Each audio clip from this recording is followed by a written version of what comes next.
The hour of 7 o'clock having arrived, I'm going to call this meeting of the Keene City Council to order. This meeting is being broadcast live on the City of Keene YouTube channel and Spectrum Channel 1302. The video is also streamed on the city's website and is posted by the end of the next business day, barring any technical difficulties. If you would like to receive an electronic City Council packet to reference while viewing future broadcasts, please contact the City Clerk's office during business hours or go to the city's website and subscribe to the city meetings email list. The agenda is also accessible from any mobile device. I'd like to ask the clerk to please call the roll. Kate M. Bosley. Here. Laura E. Tobin. Michael J. Remy. Here. Randy L. Filia. Here. Robert C. Williams. Here. Edward J. Haas. Here. Philip M. Jones. Present. Andrew M. Madison. Chris E. Roberts. Here. Jacob R. Favalise. Here. Brian J. Lake. Here. Catherine I. Workman. Here. Bettina A. Chadbourne. Here. Thomas F. Powers. Here. Mitchell H. Greenwald. Here. Councilor Tobin has asked if she can join the meeting and participate remotely. Councilor Tobin, are you on the screen with us? I am here in voice. Yeah, great. It's coming from someplace in this room and not from the monitor. Very good. Can you state the reason for your request to participate remotely? I am with my family in Madison, New Hampshire. We're on vacation for the week, and I just didn't have transportation back to Keene. So, Very good. Does the council have any objection to Councilor Tobin joining us remotely? Seeing none, Councilor, you've identified the location, and is there anyone else present in the room with you? there is no one in the room with me right now. It's possible that someone will come in and out, but they know that I'm in a meeting here, so. Okay. Well, very good. I think we've covered that. Councilors know that with a remote attendee, we will be taking roll call votes on all motions this evening. I'd like to ask Councilor Williams, would you please lead us in the Pledge of Allegiance? Pledge allegiance To the flag of the United States of America and to the republic for which it stands, one nation, under God, indivisible, with liberty and justice for all. Okay. I'd like to ask for a motion to accept the minutes of our July 17th, 2025 minutes. Councilor Greenwald? Move to adopt the minutes of July 17, 2025. Second. Seconded by Councilor Bosley. Any additions, corrections to the minutes as presented? Seeing none, would the clerk call the roll? Counselor Bosley. Yes. Counselor Tobin. Yes. Counselor Remy. Yes. Counselor Filia. Yes. Counselor Williams. Yes. Counselor Haas. Yes. Counselor Jones. Yes. Counselor Madison. Yes. Counselor Roberts. Yes. Counselor Favalise. Yes. Counselor Lake. Yes. Counselor Workman. Yes. Counselor Chadbourne. Yes. Counselor Powers. Yes. Counselor Greenwald. Yes. Motion carries unanimously. Thank you. We've got a number of announcements, but before that, we've got a number of councilor birthdays as well. I'd like to recognize Chris Roberts, and his birthday was on August 9th. Happy birthday, Councilor Roberts. And Councilor Powers. Tom, congratulations, August 12th. And Councilor Lake, August, just yesterday. Huh? 2 days. 2 days ago? Yeah, that's true. My anniversary and community night. I was there. Happy birthday, Councilor Lake. All right. So, a number of announcements. First off, we'll recognize the Keene State College students are back. The freshmen have moved in. I see one of our Student Affairs Associate Vice Presidents, Jen Farrell, with us today. Thanks for getting him in safely. And a reminder to the public, we've got now 800 more people on campus and in the city. So let's be welcoming to those new students and their parents. And the rest of move-in takes place over the weekend, so observe traffic conditions around the college area. Please also be mindful that public schools in Keene will be starting classes August 27th, and so be mindful of the safety of our children as they go to school, and look out for the school buses, which may lead to some slower traffic patterns around our schools. We have a number of events that are going to be occurring around the city in the next week, 10 days. First is for counselors' attention, the First Responders Appreciation Event is being held this Sunday, August 23rd at Alumni Field. That's going to kick off at around 12 that day. There is a Keene, I guess, a police versus fire a softball game that's scheduled for 6 o'clock. I believe they're expecting Governor Ayotte to be there early in the day, and I'll be there for the softball game. So anyway, counselors, if you can stop by and say thank you, offer your appreciation to our first responders, it's another opportunity to do so. The next weekend after that, Labor Day weekend, we've got the Keene Music Festival being held Saturday, August 30th in downtown Keene, which is always a fun event. And on that day, August 30th, and into Sunday the 31st, Art in the Park is being held at the Ashwillet River Park. So lots to be done over the Labor Day weekend, and including on Sunday night, the Monadnock Overdose Awareness Day and their candlelight vigil will be held at 7:30 on Central Square. So for those who wish to commemorate those who have passed as a result of overdose, that's a great opportunity to emote personally and in community with others in our city. And then lastly, I'd like to remind everyone there will be a site visit at 5:30 on September 4th prior to the city council meeting, and this is related to a proposed amended return of layout for Grove Street. Their bus will be leaving from City Hall at 5:20 that day. It's not from City Hall. If you want to ride, the bus will pull up at the Roxbury Street cutout at 5:15, and at 5:20, the bus will depart for Grove Street, and then the bus will drop everyone back at City Hall. There'll be a light dinner provided, and then September 4th is our council meeting, regular council meeting date, so which will commence at 7 p.m.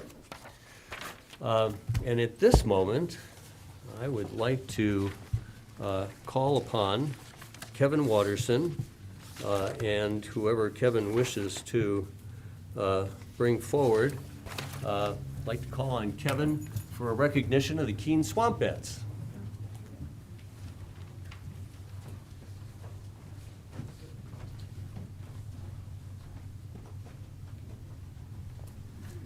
This away. If you haven't observed, how could you miss it? But the trophy in the middle of the room, it's been on display this entire week in the lobby area of City Hall. It'll be returned there tomorrow morning, and it's quite an impressive piece. It reminds me of the Stanley Cup.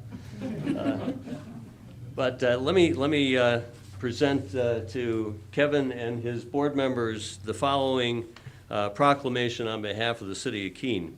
Whereas the Keene Swamp Bats baseball team concluded their 28th season in the New England Collegiate Baseball League with a remarkable 38-12 record, setting an all-time league best and clinching their 6th championship title. And whereas Swamp Bat President Kevin Watterson's love of America's pastime led to his participation in forming the New England Collegiate Baseball League and founding the Keene team 28 years ago.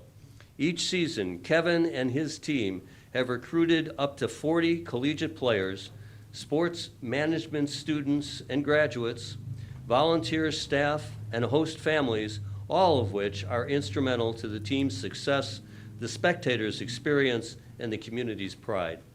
And whereas, led by manager Sean McKenna, the 2025 team showcased their talent with 9 players named to the league's All-Star team.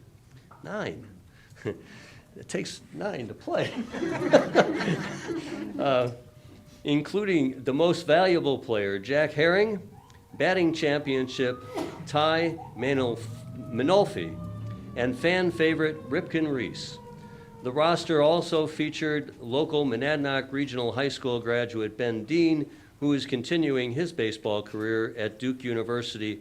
And these players, they came from all across the nation to play here in Keene, New Hampshire. And whereas the Swamp Bats attracted nearly, this is an astounding number, 50,000 attendees, who in addition to enjoying beautiful summer evenings at Alumni Field, were also introduced to Monadnock region businesses and nonprofit organizations through special events held over the season. And whereas the team's renowned literacy program called Reading with Ribby completed its 22nd year with a record 2,284 students, fostering a lifelong love of reading. And whereas, as a volunteer-based nonprofit, the Swamp Bats organization thrives on the dedication of over 50 volunteers per night, who collectively donated more than 5,000 hours during the 10-week season. Now, therefore, I, as mayor, do hereby congratulate and honor the Keene Swamp Bats on their historic 2025 New England Collegiate Baseball League Championship victory and their unwavering commitment to excellence and community service, and I encourage all of us in the community to join me in celebrating the achievements of this outstanding team. Congratulations, Kevin and your team.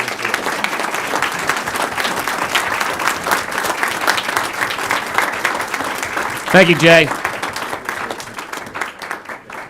I'd love to tell you that we have 4 or 5 players in the audience tonight, but we don't.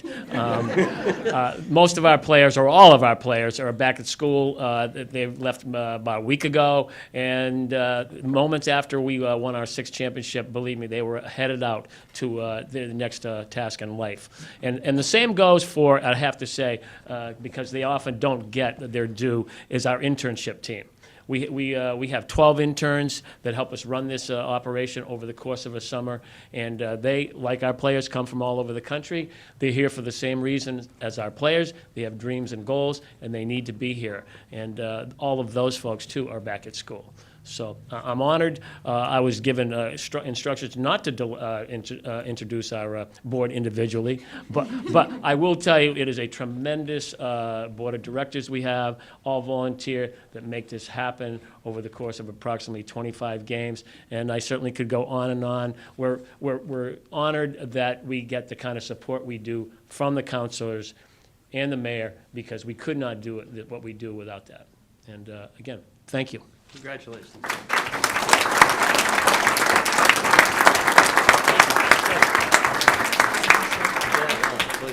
to have you. Thank you. Thanks for a great season. Thank you. And thank you to all the host families in our Keene community, including the Filios. Yeah. Thank you, Randy and Holly. You know.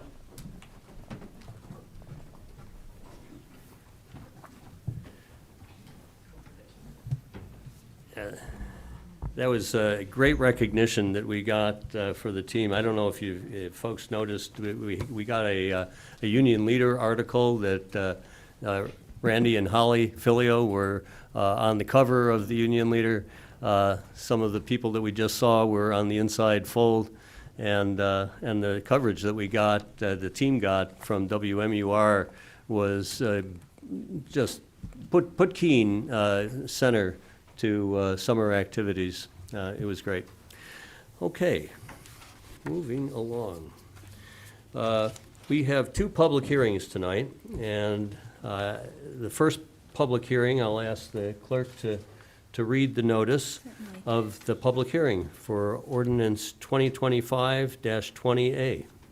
And notice is hereby given that a public hearing will be held before the Keene City Council relative to Ordinance O 2025-20A relating to setbacks and build-to dimensions. Petitioner, City of Keene, Community Development Department proposes to amend Section 1.3.3 of the LDC to modify the definition of building setback and clarify that the front, side, and rear setbacks generally apply to all buildings or structures on a lot. Amend the definitions for build-to line and build-to zone to state that they apply to all principal structures with some exceptions, and amend Section 8.4.1C to state that accessory structures may not be located on in the build-to zone. Lastly, this ordinance proposes to update the dimensions and siting sections of the downtown core, downtown growth, downtown edge, downtown limited, neighborhood business, and business growth and reuse zoning districts to update certain setback labels to refer to either a build-to line or a build-to zone. Per order of the mayor and city council this 17th day of July, 2025. Thank you, Terry. I see that Mary Brunner has joined us. Mary, would you just introduce yourself and then provide us with the staff report? Thank you, Mary Brunner, Senior Planner. And hopefully you can all see the slides. This ordinance was introduced back in May and went to a couple of different public workshops with the Joint Planning Board and Planning Licenses and Development Committee. And so I'm going to go through the ordinance as it's proposed right now, which includes the changes that were made to the A version. So at the public workshop on June 9th, the committee asked staff to come back with some revisions. And so this ordinance, in essence, was a response to the Zoning Board of Adjustment making an interpretation regarding the definition of setbacks and build-to zones. And so what this ordinance does is it clarifies that the setbacks, which include the front setback, rear setback, and side setback, would apply to all buildings and all structures on a lot unless otherwise permitted. The initial ordinance, when it was introduced, used the word any instead of all, so that's one of the changes that was made for the A version. In addition, with respect to the build-to dimensions, this ordinance proposes to state that the build-to dimension requirements apply to principal buildings and structures, principal buildings and principal structures, and it explicitly states that accessory structures do not have to be in the build-to zone. And I'm happy to go into that further if it's helpful, but the committee also talked about creating some flexibility in the case with a build-to zone where a developer may want to develop on the back portion of the lot and there isn't enough frontage to place the building in the build-to zone. So the image on the screen, it's a little bit hard to see this, but this is actually showing two different lots. The narrow one that my cursor is outlining right now shows an example where if this building in the front of the lot were built first, that building would basically prevent any further development from happening on that lot unless the developer has the flexibility to build behind it. And so this lot next to it is much wider, and so you can put multiple principal structures up in the build-to zone. So this ordinance is trying to create some flexibility while still protecting that streetscape. So the way it's worded, it says that all principal buildings and all principal structures shall be located within the build-to zone unless it's blocked or it can't be placed within the build-to zone due to the presence of another principal building or principal structure. So it's just trying to build in a little bit of flexibility there, again, where you have lots that are a little bit deeper and can have development potential in the back of the lot and a limited frontage along the street. I feel like that's the most confusing part of this whole ordinance, so I will happy to take questions. And then finally, the Joint Committee felt that the term setback and the term build to zone and build to line were sometimes used interchangeably throughout the code, which was creating a lot of confusion because they're essentially two different things. The setback is an area where you cannot locate a building, and a build to zone or a build to line is an area where you must locate a building. And so part of this ordinance is to just change the labels throughout the LDC where it refers to a front setback, and then it goes on to say it's a 0 to 10 foot build to zone. Instead of calling it a front setback, we're calling it a front build to zone. So it's really just clarifying those labels and making sure that they accurately reflect what it is that we're asking folks to comply with. And then this just gives the timeline. So as I mentioned, this was introduced back in May. It went to a couple of public workshops in June and July. We did have some comments from the public. We had one person come up and talk about, initially the ordinance had the phrase whenever possible, so that got reworded a little bit. But really the comments from the public were supportive. And at the end of the public workshop, the planning board did vote unanimously to recommend that this is consistent with the master plan after creating an A version. And then the PLD committee voted to recommend a public hearing set by the mayor. Thank you, Mary. That concludes your comments? Yes. Can you turn on your microphone, please? Yes. So that concludes your comments? Yes, your Yes. presentation. Any questions from counselors of our staff? Counselor Fadley's. Thank you, Mr. Mayor. I have just one. So the language of unless they cannot be located within the build-to zone due to the presence of existing or proposed principal buildings or principal structures, I guess what's the standard for whether it's possible or not? Who makes that determination? So that would initially be the zoning administrator or ultimately the zoning board of adjustment if that interpretation gets challenged. Yeah. Seeing no other questions from counselors, thank you, Mary. I'd like to ask from the public, are there members of the public who care to address themselves to this ordinance? We'll take testimony on the other ordinance after this one has concluded. Hands, just, okay, I see just one, and Mr. Redfern? Just Chuck Redfern, 9 Colby Street, Keene, New Hampshire. Just a quick question. Is the petitioner for this ordinance the same petitioner for the next ordinance you'll be talking about? The petitioner here is the city. The petitioner is the city itself? Yes. Okay, thank you. Further comments from the public? Seeing none, I'm going to close the public hearing and remind the public that we will accept written comments up until 1 p.m. on Tuesday, September 9th, in advance of the Planning, Licenses, and Development Committee's hearing or meeting on September 10th. Okay? All right.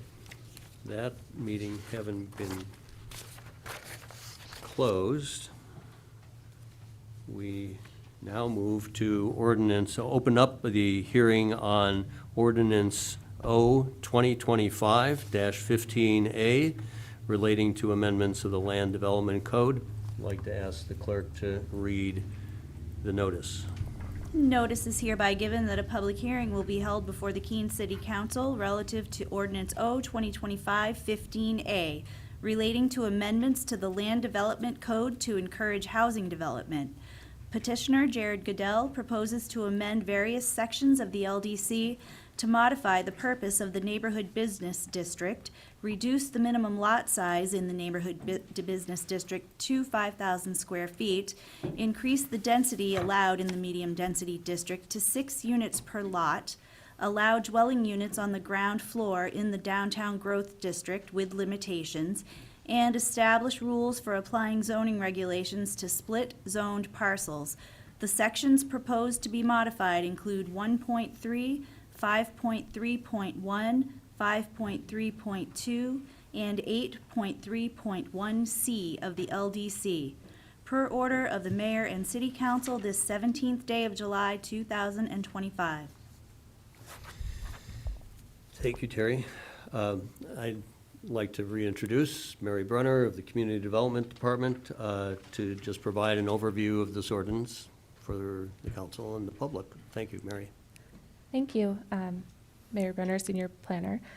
So this ordinance, I should mention, and I apologize for not mentioning with the previous ordinance, that with the last ordinance, the Community Development Department was the petitioner. In this case, the petitioner was Jared Goodell, who will be speaking next about the purpose and the rationale behind the ordinance. So I'm just going to go through the details of where the ordinance stands right now in the A version, because it did change slightly from what the petitioner originally introduced. So this ordinance was also introduced in May and followed a very similar timeline to the ordinance that we just discussed. There were 2 public workshops where this was discussed in June and July. The public hearing is today.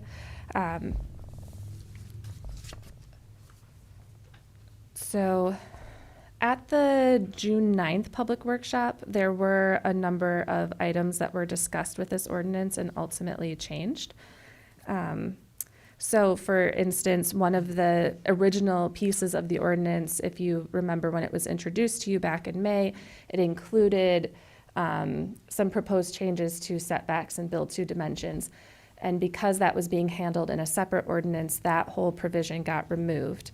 So I'm just going to go through the provisions that remain after the A version was created. So with respect to the neighborhood business portion of this, the proposal is to modify the intent statement to include residential uses. And that change seemed to be pretty non-controversial.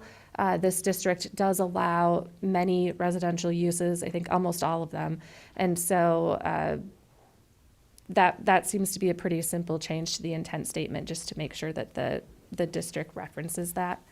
In addition, the proposal was to change the minimum lot size to 5,000 square feet, where it's currently 8,000 square feet. So this slide kind of summarizes all of those changes. And in order to ensure that lots would be buildable at that smaller size, the Joint Committee did also tweak the setbacks to reduce them to allow for there to be enough buildable area for the lots that are smaller in size to be buildable and usable for owners in the future. And so those changes include changing the minimum lot area from 8,000 square feet to 5,000 square feet. The road frontage stayed the same. The front build-to zone was changed from a 5 to 10 foot build-to zone to a 0 to 10 foot build-to zone.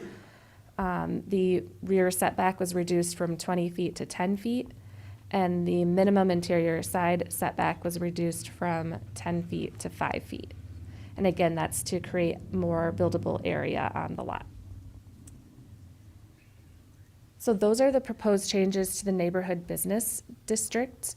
And I guess, Mr. Mayor, would you like to take questions on each portion of the ordinance, or do you want me to go through to the end and then take questions? Please cover all sections. Okay, great. So the next section deals with the medium density district. The medium density district covers various different areas within the city, but the majority of the parcels in the medium-density district are shown up on the screen and are closer to the downtown area, including East Keene, and part of the North Central neighborhood and some small sections to the west. And then there's some pockets that are not shown on here of medium-density parcels located on Park Avenue, on Route 101, and on Washington Street, further up towards the Route 9. So the proposed change here was originally to allow for 6 units per lot by right if the units were 600 square feet or less in size. That changed in the A version to just go from 3 units to 6 units by right. And so basically today in the medium density district, you can do a multifamily use, but the limitation is that you can only have up to 3 units per lot. And this would change that to 6. Right. So that's the medium density proposed change. Next is the downtown growth.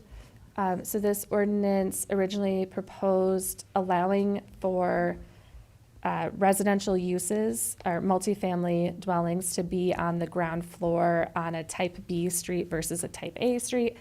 Going through the discussion with the joint committee, they tweaked that a little bit and took out the street typology altogether.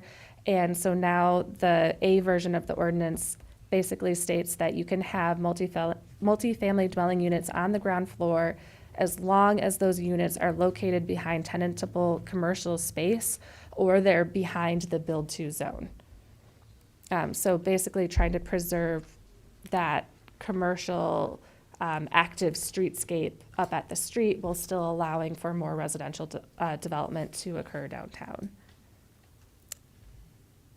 And then finally, the last proposed change is to address split-zoned parcels in the LDC. Today, it's not clearly stated anywhere how staff should be treating split-zoned parcels. And these are formed usually due to voluntary mergers or boundary line adjustments that are just done over time. When a zoning district is initially created, it always follows the parcel lines or follows the street line, and then subsequent changes to the lot lines are what would create the split zone parcel in the first place. But it can create a hardship for owners of those lots. And so our current practice right now is when there's an existing, lot that falls into more than one zoning district, staff basically apply the provisions of each zoning district to each separate portion of the lot. And so many communities build in some flexibility in these situations. And so this proposal is to create an exception for lots that are not large enough to be subdivided.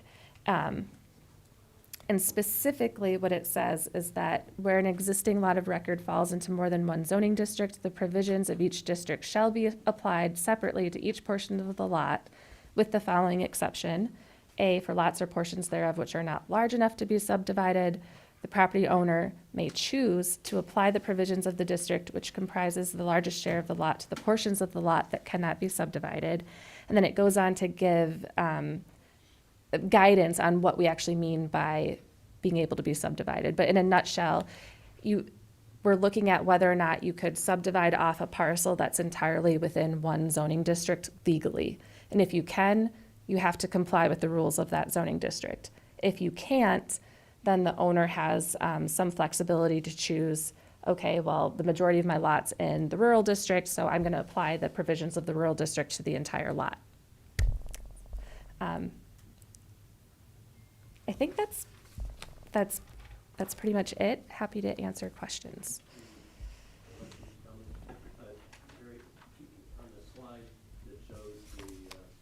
Can you turn on your microphone, please?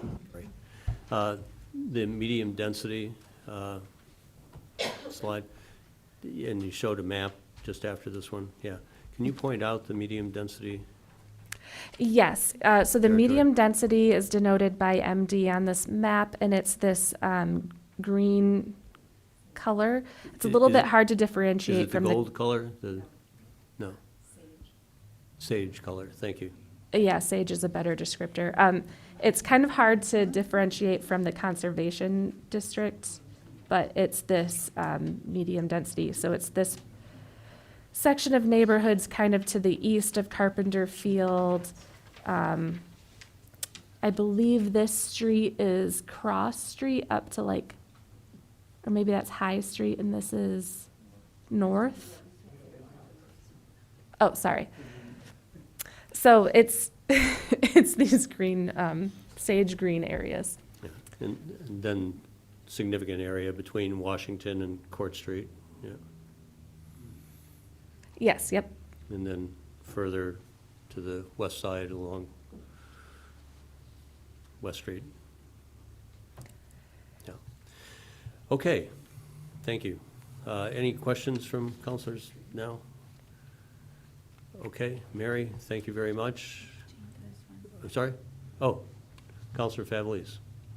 Thank you, Mr. Mayor. Again, a pretty brief one, just so that I understand what this ordinance, and for the public, understands what this ordinance does and doesn't do. So some of the changes that are being made in the medium density district, the change that's being made is the 3 to 6 units by right. But is anything else changing in that district in terms of parking minimums, in terms of impervious coverage, in terms of open space coverage on those lots, or would those all restrict? Would those stay in the code and then restrict the number of parcels that might be able to be developed up to 6 units? Yeah, so the only thing that's proposed to be changed is the number of units that are allowed by right. So everything else will stay the same. Thank you. Okay, seeing no more questions.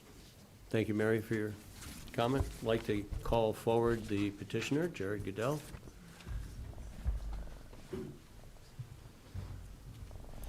Good evening. Jared Goodell, 160 Emerald Street, Keene.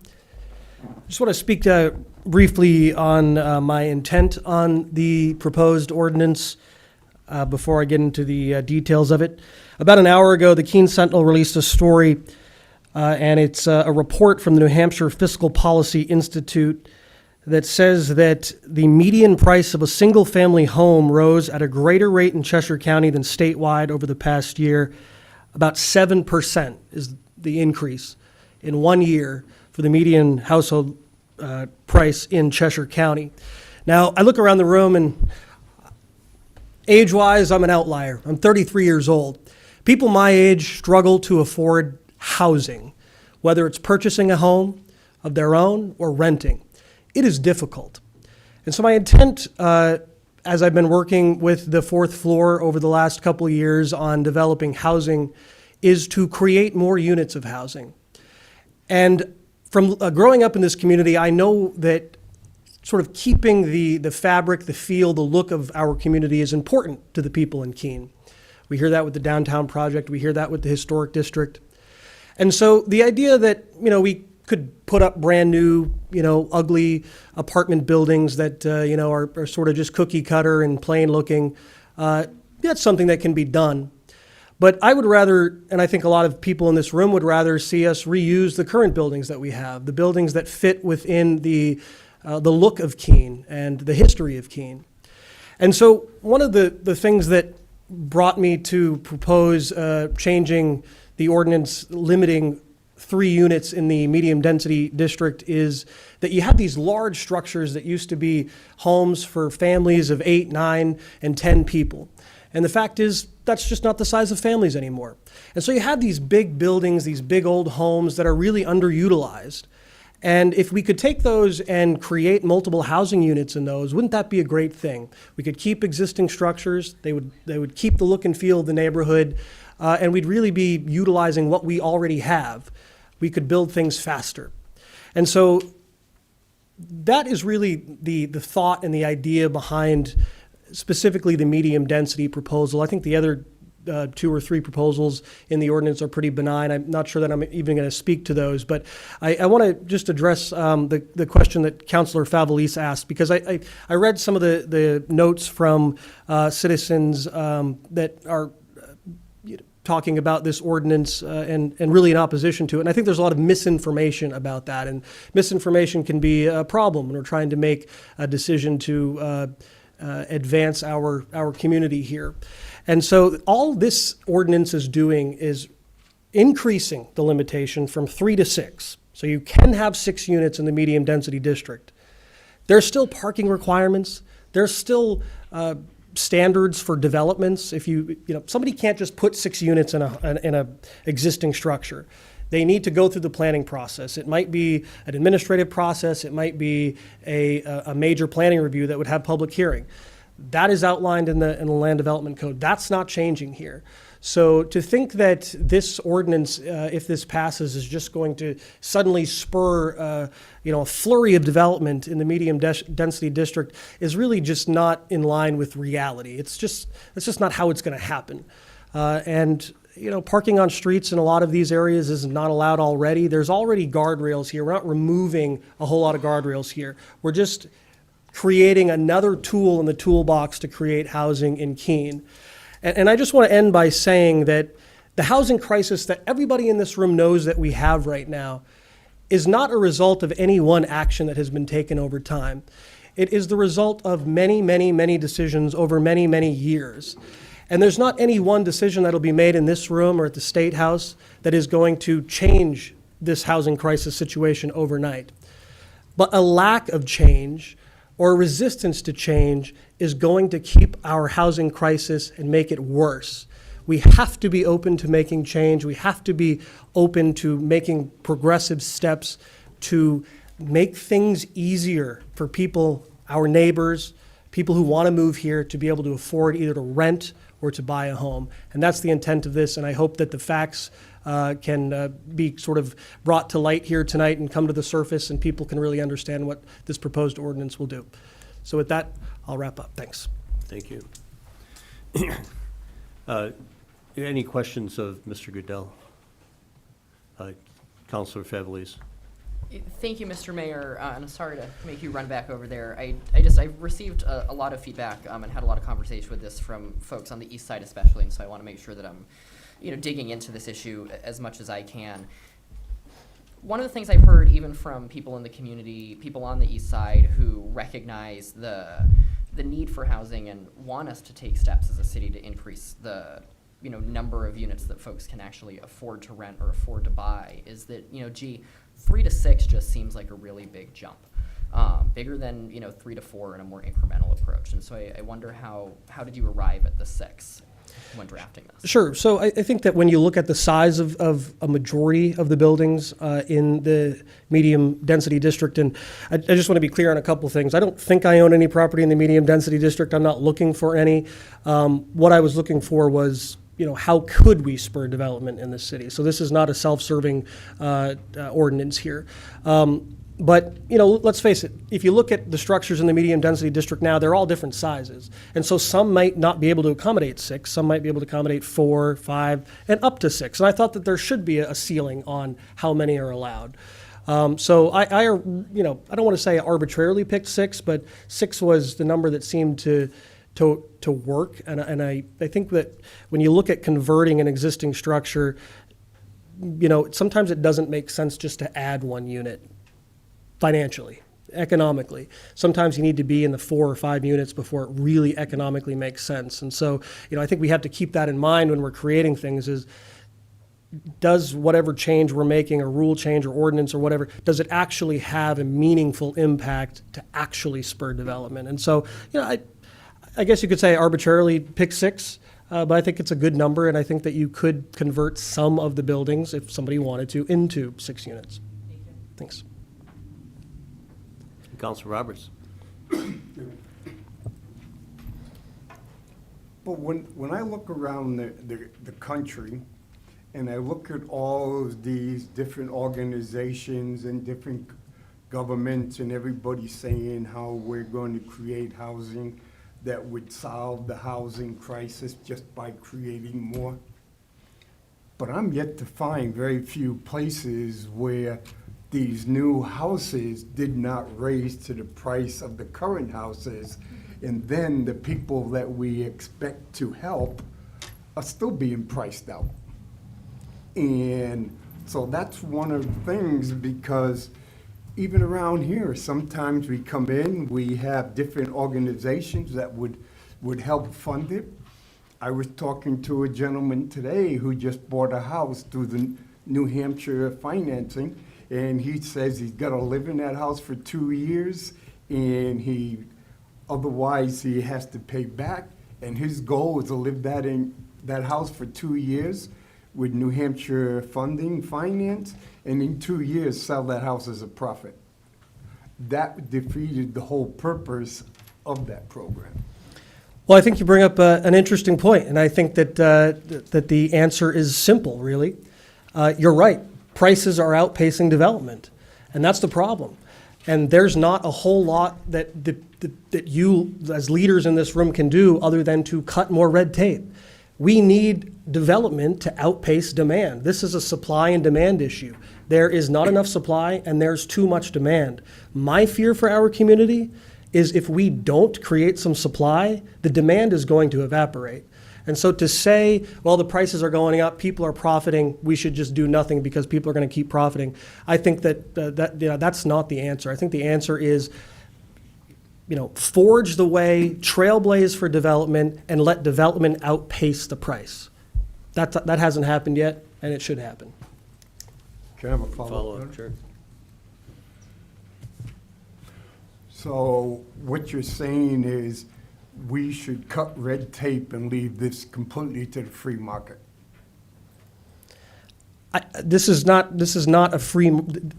I think that the misconception here is that if you folks pass this ordinance, that it's going to be the wild, wild west. I read in one of the letters that was submitted that one of the writers wrote that it's going to create ghettos.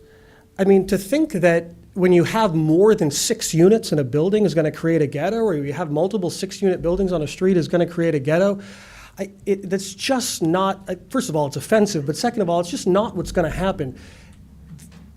You guys don't write a blank check for housing development to happen. There's still guardrails. People aren't going to be coming out of the woodwork tomorrow and taking the elevator to the 4th floor and filling out permits to convert to 6 units. This is just another tool in the toolbox. One of many, many tools that this body has already created, and one of many tools that we still need to create in the future. This is not the magic pill. It's just one of many. Councilor Haas. Yeah, thank you, Your Honor. Just a quick question, Jared. Why just the medium density district? What was special about there that this doesn't apply to create housing throughout the entire city? Well, I think that's an easy answer. There's not a restriction like this written into the LDC for the other zoning districts. When you look at each zoning district individually, and by the way, I just want to be clear, the medium density district is not just the east side of Keene. It's the north central area, it's the west side, it's up on Park Ave. So to think that this is singling out the east side of Keene is disingenuous and is not a fact. So the reason why we're looking to change an existing rule that exists for medium density, that's why it was proposed to be changed. It exists. Let's change it and increase it. This isn't singling out medium density. It's finding something that's in our LDC currently and modifying it to hopefully create a path forward for more housing development. Yes. Thank you. Do you see this development happening elsewhere in the city? Development is happening everywhere in the city. And because development is happening all over the city all the time. I mean, people can go and pull the permit files and see where it's happening. This is, one of the commenters in their letter wrote that this needs to be a community-wide, city-wide solution. And I agree with that. And that's why this very body, the very people in this room, have worked over the last few years to change the rules and change the land development code for the entire city. Just because we're changing one rule that applies to the medium density district does not mean that we're targeting this community, we're targeting this area of Keene. we're just looking at rules that exist that we need to change to spur and to make housing development easier. Has everybody had their opportunity to ask a question? Looks that way. Thank you, Mr. Goodell. Thanks. Okay, I'd like to get a sense of the room on testimony at this point. Could you show hands who wishes to testify on 2015 ordinance, 2025-15? Keep your hands up just to see. We've got 3, 6, 8, 10, 12. All right, so we've got at least a dozen. Not going to impose a time limit initially here, but we're at 10 of 8. And I'd like to ask that people who begin their testimony try to keep it succinct so that the people later get the same opportunity that you do. And if we start to go too long, I'm going to have to impose a 3-minute limit. So hopefully you came with that sense that there'd be a bunch of people. Okay, so we'll go with that. I'd also like to ask the clerk at this point to identify some letters that have been brought forward this evening that we'll read into the record at this point. And do note that the counselors had these letters in their packet. If you didn't arrive on time, those letters are at counselors' desks, so we don't need to repeat that. Please, later in the testimony, if you've heard somebody offer their testimony, you can be succinct and say, I agree with that person, and offer only new information. That would be most helpful too. With the clerk. So we have 5 communications that were submitted for the agenda this evening. They were all written in opposition to the adoption of Ordinance O 2025-15A, and these communications were submitted by Vicki Morton, Charles Redfern, Tom Dustin and Lori Jameson, and Robert and Sandra Hom. And in addition, we received from Councilor Haas a petition containing 36 signatures from residents of East Keene, also signing in opposition to the ordinance. And in counselor mailboxes distributed today were letters from? Yes, we also received a letter in council boxes from Eric and Joan Murphy and Connie Joyce, and they too were writing in opposition to the ordinance. Okay, don't all rush to the podium at once, but let's begin. Somebody.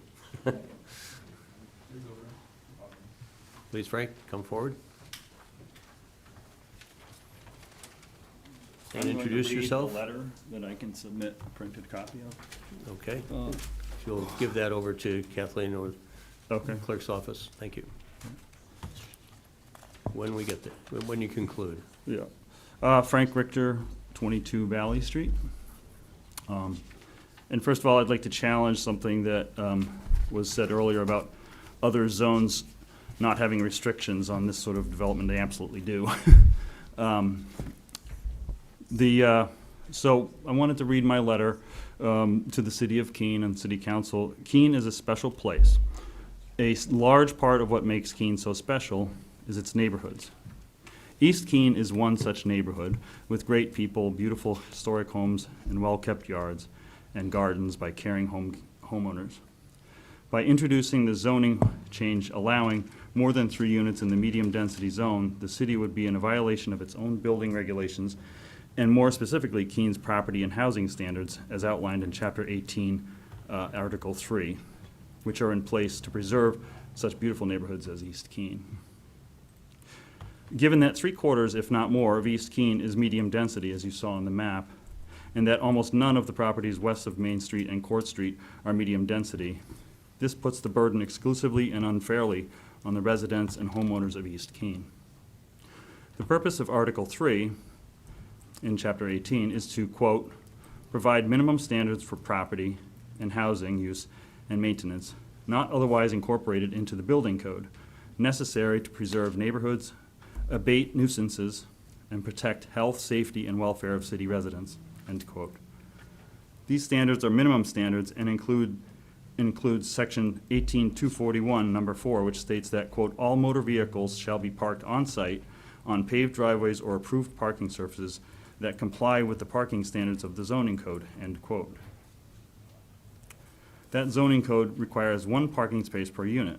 Currently, given the size and layout of all residential properties in the medium-density zone, which is almost all of East Keene, as you saw on the map, 3 units already pushes the limits on the parking, as evidenced by the many violations recorded by the city's code enforcement department. And as a former City of Keene code enforcement official myself for more than 4 years, I saw and ticketed countless incidents of cars parked on unapproved surfaces, mostly lawns or what used to be gardens. The number of cars for 2 or 3 units in the medium-density zones were enough to create a mess.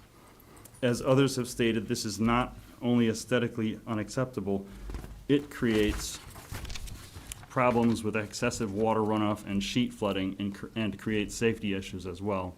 Another serious concern that arises if more than 3 units are allowed in the medium-density zone has to do with trash and waste.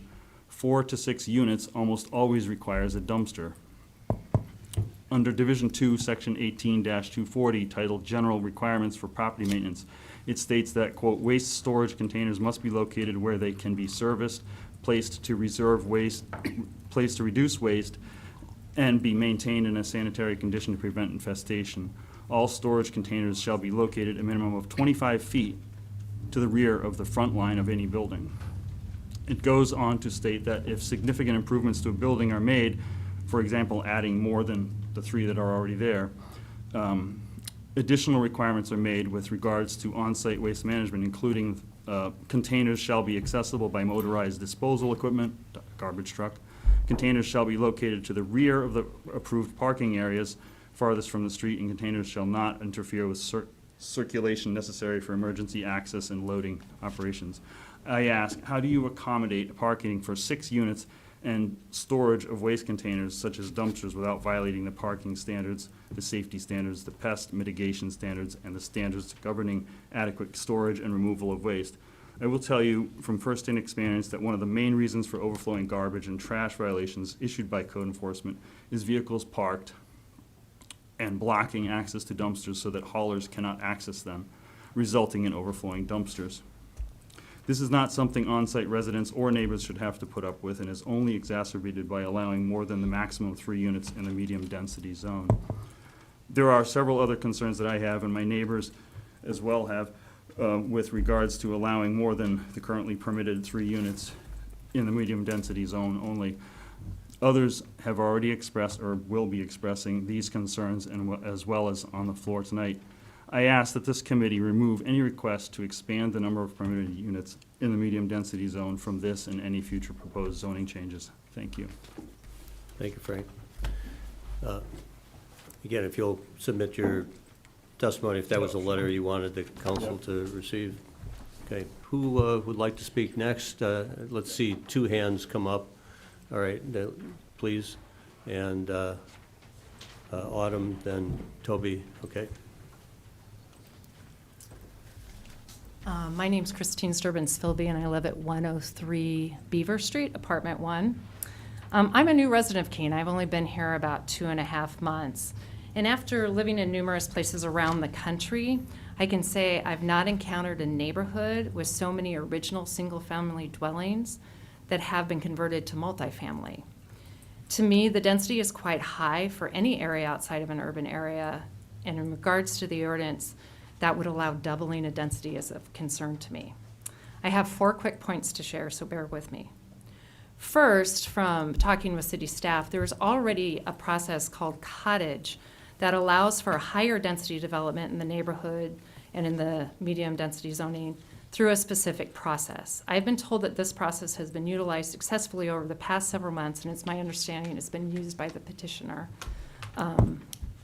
And this process may take a bit longer, but it does allow for public input, something that would be eliminated with this ordinance. Basically, if there's already a process in place that is working, to allow additional density on a case-by-case basis, why do we need to fix that and create a blanket, just a blanket allowable on that? Secondly, although the petitioner does live in Keene, I believe that if this ordinance is passed, it would lead to a more investor-owned properties and developments by people who do not live in the community. For instance, my landlord owns 3 properties in the East neighborhood, but they live in one of them. So they are invested in the community and they understand what makes the community and care for the community. Although I recognize the need for housing, I feel we do need to balance those that live and work here with those hoping to just make money. Case in point, a colleague at work today when I was talking to this said, yeah, my landlord lives in California, I've never seen them. I call some number, and if I need a plumber, they come and fix it, but I don't even know who my landlord is. So we should value the neighborhood and not make it too easy for investors to simply develop in higher density properties. I know the petitioner has stated that that's not the intent, but that is likely what could happen. We're kind of opening the door without a lot of regulation on that. Third, it seems by the current density that the East Side neighborhood is already shouldering much of the load for affordable housing and density in the community. I would like to encourage the city to explore, promote, and incentivize other ways of increasing density in other parts of the community as well. Maybe going on from what I could find, again, very new, don't have all the education. But I think this could be done by reviewing the options and incentives for accessory dwelling units or for duplexes where the lot sizes are larger and could accommodate the density more appropriately in other parts of the city. Finally, safety should be considered. In an older neighborhood with narrow roads and other infrastructure and older infrastructure, greatly increasing the density could lessen the safety of the neighborhood, whether it is from the additional vehicles parked on the roads, which has already been discussed, a higher risk of water or sewer failure, or simply a greater population in a smaller environment that was never really designed to accommodate it. If there is an emergency or structural failure in a system, response times and accessibility could be greatly reduced. Each proposed increased density project deserves a public hearing to discuss those issues individually. And the current process, the cottage process, allows that. I encourage you to not accept this ordinance as presented, but to honor the current process already in place. Thank you for information. That was 3 minutes and 40 seconds. Autumn. Autumn Delacroix of Court Street. I have a couple little details. I think probably the best to start is I graduated from Rowan Keene State College, and in the couple of years that passed between then and having the glorious opportunity to buy my own home in Keene, I did live in 2 different multifamily medium density units in our city. In both cases, they already had a dumpster because although they were serving only 3 families, they were all packed full of people with lots of roommates. There were 12 people in the building, and that's just what that looks like. These buildings are being used, they're just being used trickily. Similarly, there were in excess of 6 parking spaces at both of those units. All making sure the units can't be separated encourages people to enter unsafe situations by acquiring roommates that they will feel forced into getting to be able to afford a place in Keene. I lived with 3 other people when I was living in those spaces. Sometimes it was 4 or 5 or whatever shenanigans needed to happen to make ends meet. By letting the units be separate, you're not increasing how many people are going to be there.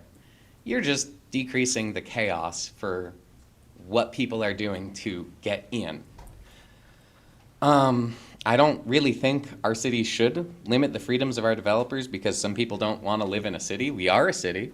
And I also want to point out those 2 units that I lived in that were medium density were in the north corridor of Keene between Washington and Court Street. So maybe there aren't units that could be converted in East Keene. They probably won't be. But the ones that can be, they definitely exist in that north corridor. I think one of the things that might be being missed too is that some of the affordability of living in these medium density zones is the proximity to downtown. I don't use a car. A lot of people don't use a car.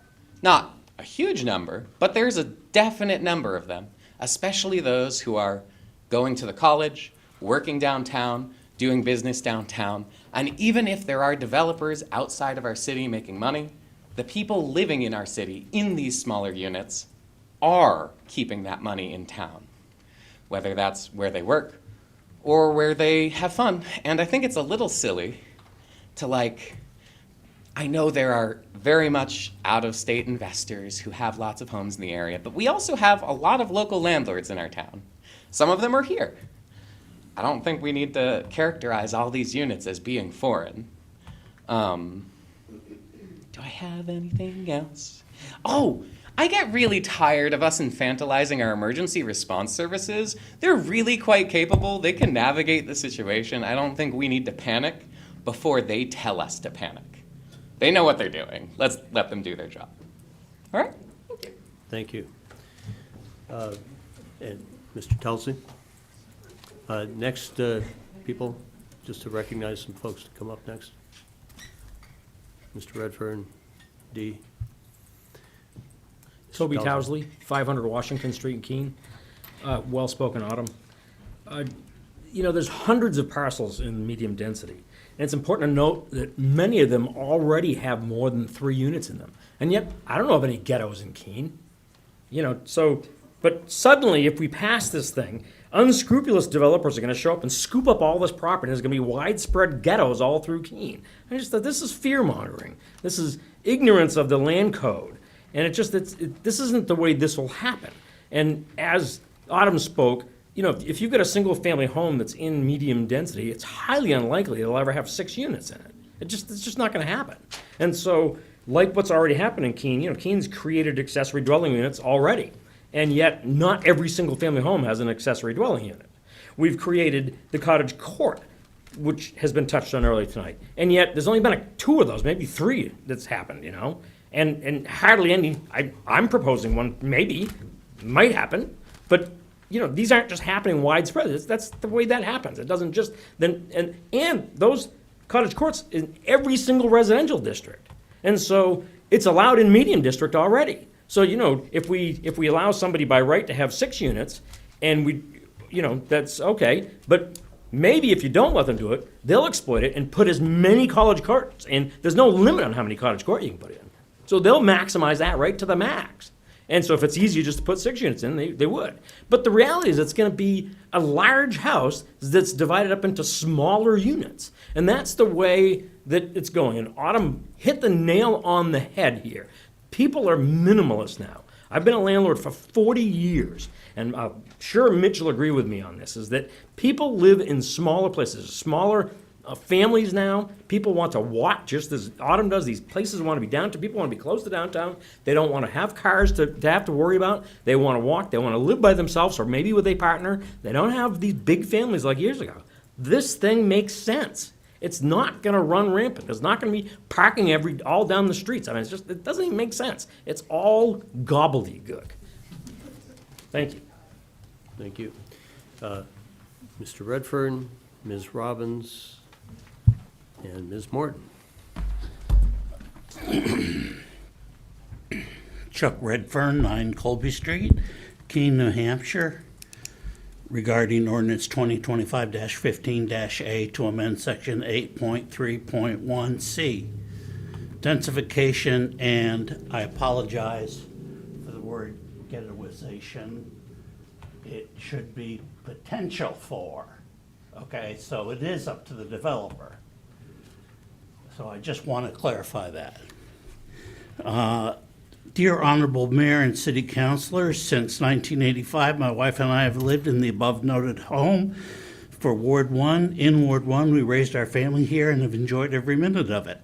However, it's come to my attention that this way of living is being threatened by those who want to profit from significant densification, I should say primarily on the east side, medium-density neighborhoods.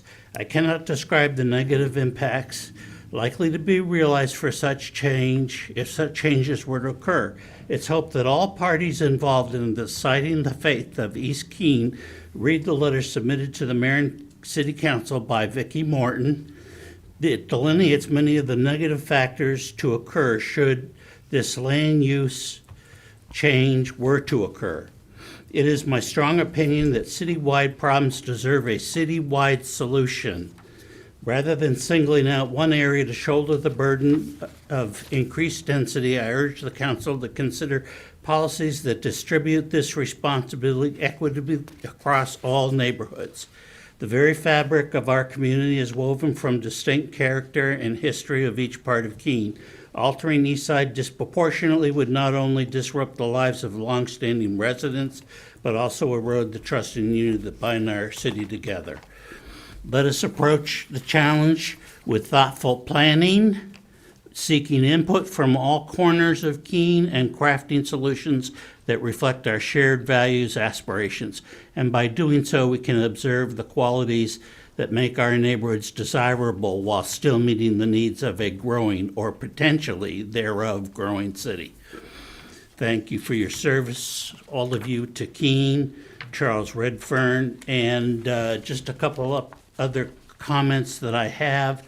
There was a comment made that nobody's asked for no requirements on the properties having parking.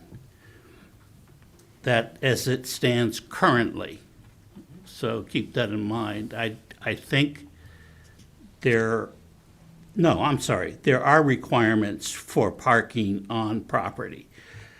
There's nothing to say that that couldn't happen in the future. Okay, nothing to change, nothing says that someone can't come forward and say, let's remove, just have street parking, totally.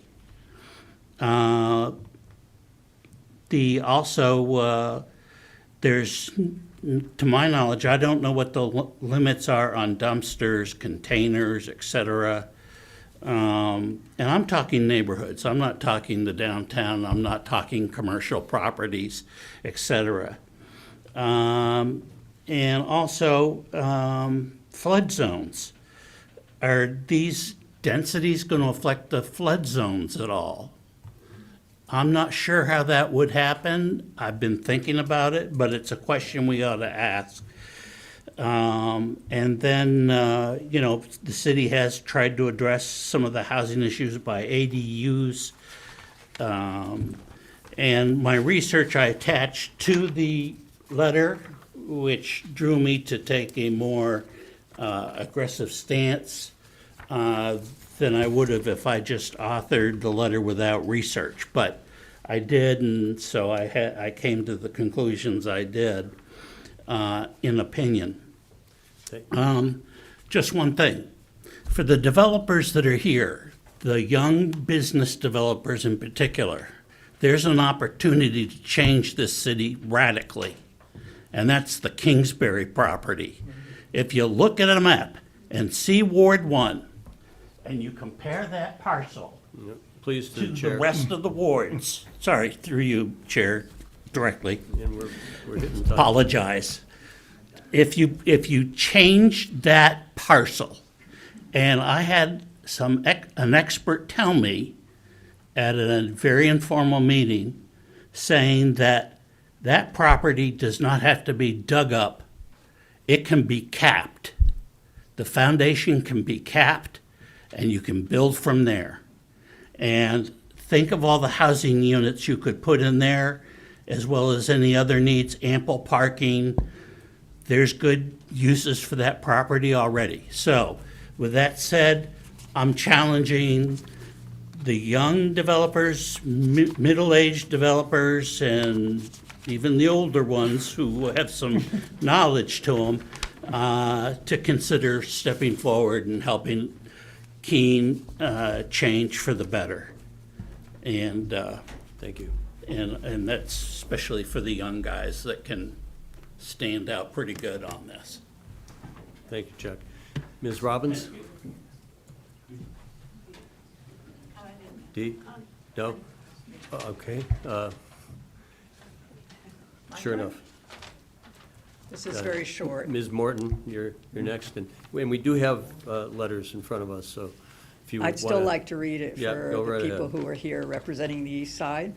My name is Connie Joyce. I live at 81 Grant Street, where I have lived since 1979. This new approach to creating more rental units with just one parking space per unit will negatively impact the quality of our lives. The East Side is already overburdened and oversaturated with multifamily buildings, commercial buildings, alcohol and drug rehabilitation properties, and 3 homeless shelters. The East Side has more than its share of temporary populations. Any property with more than 4 units requires commercial financing. The character of a neighborhood changes when you mix residential and commercial properties. I am all for creating housing opportunities, but please consider the consequences of more multi-unit expansion on the East Side neighborhood. We do not want more parking, health, and safety issues. We want our neighborhood to continue to thrive. If you want to be fair and you want to create more housing, you must consider all of Keene. Thank you. Thank you, Connie. Ms. Morton? Vicki Morton, 275 Water Street.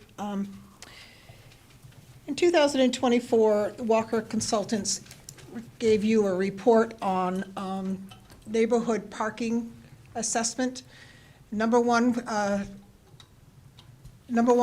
recommendation from them was for the city to abandon the no parking on the streets in favor of a weatherized parking ban, so that we now have no parking when we have storms. The second piece of this was about the prepaid parking, and it was deemed not necessary because the Keene State College students were not using the parking the same way, and so it was forgiven, set aside. The third one was to come up with a formal parking arrangement for the neighborhoods, and this had no action taken on it.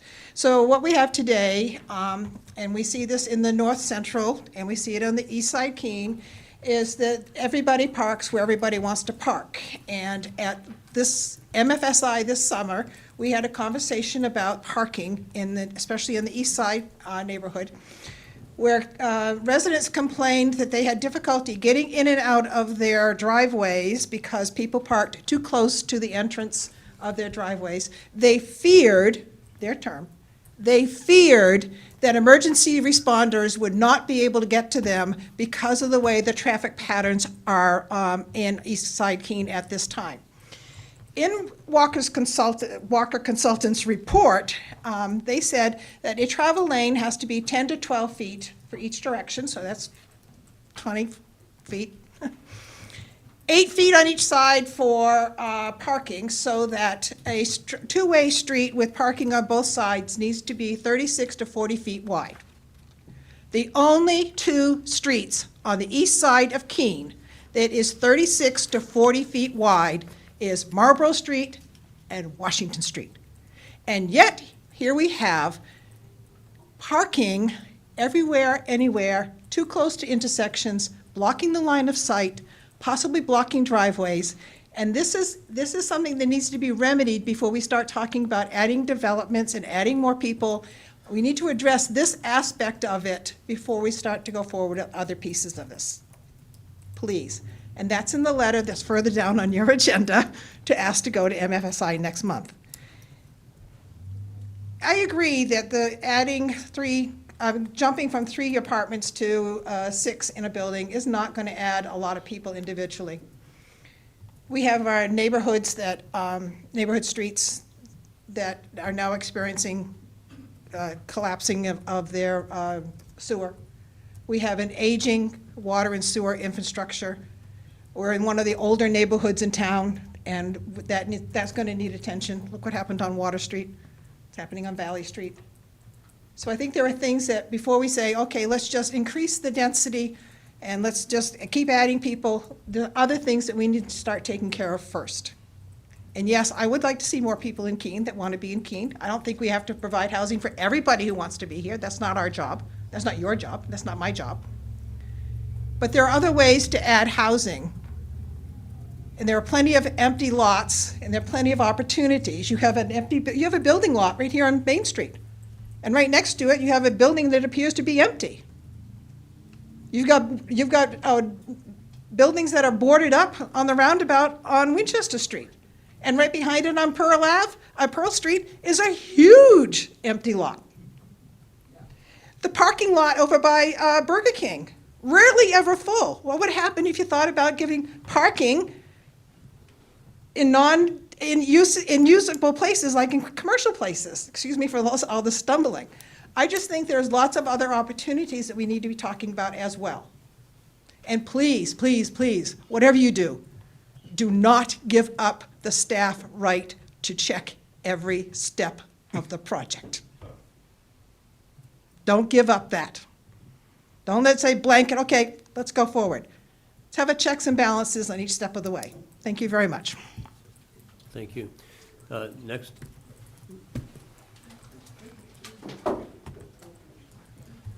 Who else would like to speak? Offer new testimony? Thank you. Mind if I sit?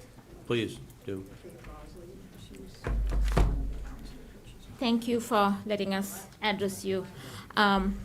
With historic homes, large historic homes comes large historic problems. And my husband and I own one of those homes. As of Friday, our 100-plus-year home has now caused a sinkhole in front of our property. We were hoping against hope that was a city problem, but what do you know? It's an Ed and Krishna problem. So now we have to replace 36 feet of sewer lines, which is going to be at a very costly amount to us. The contractor we've hired is fairly certain, because he's done work in East Keene, that most of these historic homes have the same problem that we have. It's caused a sinkhole on public right-of-way. That is something you might want to seriously consider before adding anything more dense than we already have. We are packed like sardines in East Keene. As far as traffic, I'm confident our traffic responders can get back and forth, but I'm looking just on Valley Street. People who live on Water Street who don't have room to park in their driveways park on Valley Street. We have cars parked the wrong way during school hours. All the parents on Gathering Water Charter School park on Valley Street, which means you cannot get in and out safely out of that street. I have a very small car. I have a hard time exiting. So I am not sure how, and like Ms. Martin said, how a 18-foot ladder truck is going to be able to get through in the middle of the night if there is a fire and everybody is sleeping and all their cars are on the street.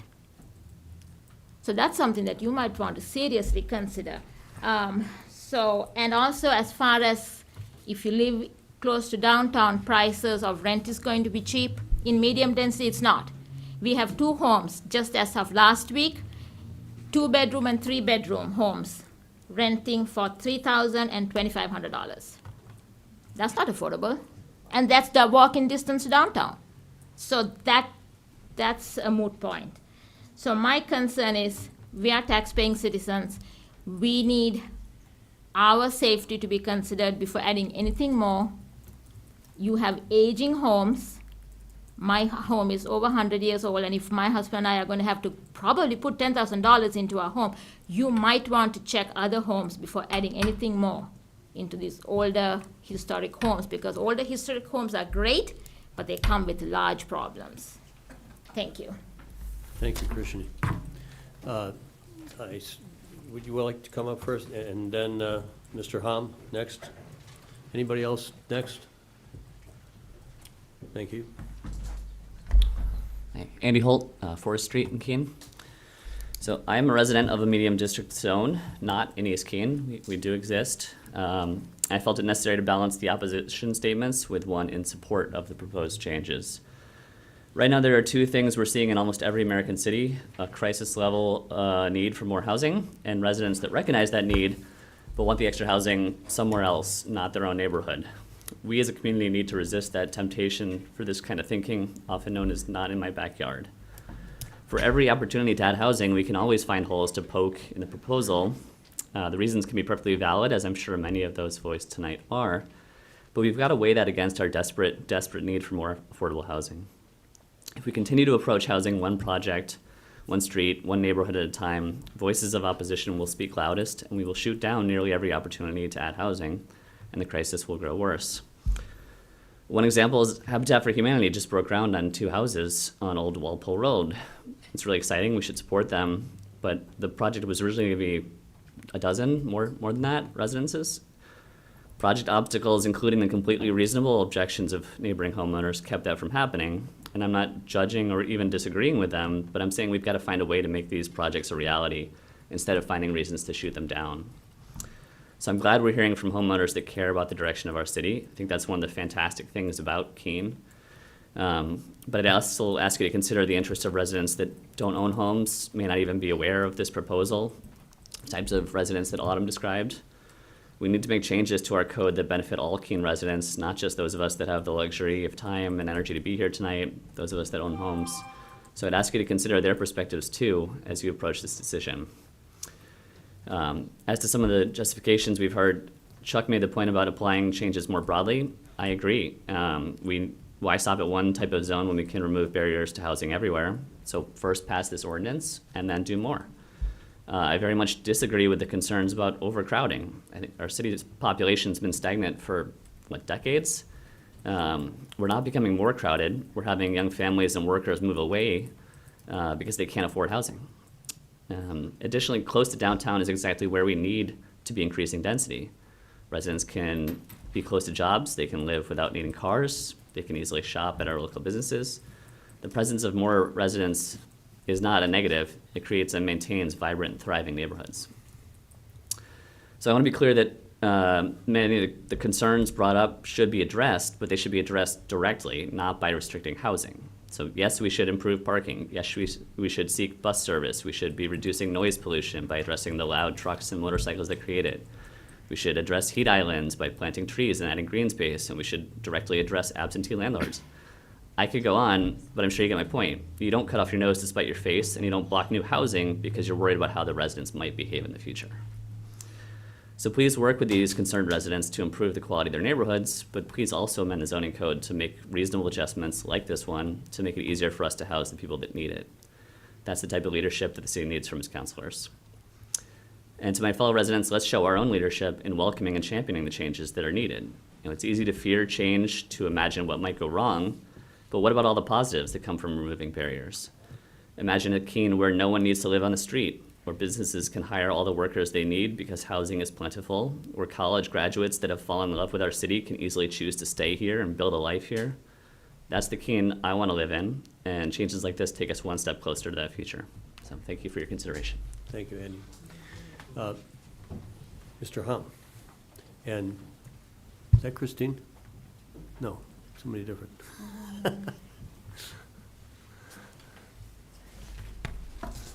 Robert Hum, 89 Valley Street, here in Keene. I really do appreciate the need for more housing, and I do really appreciate the need for more housing throughout this city.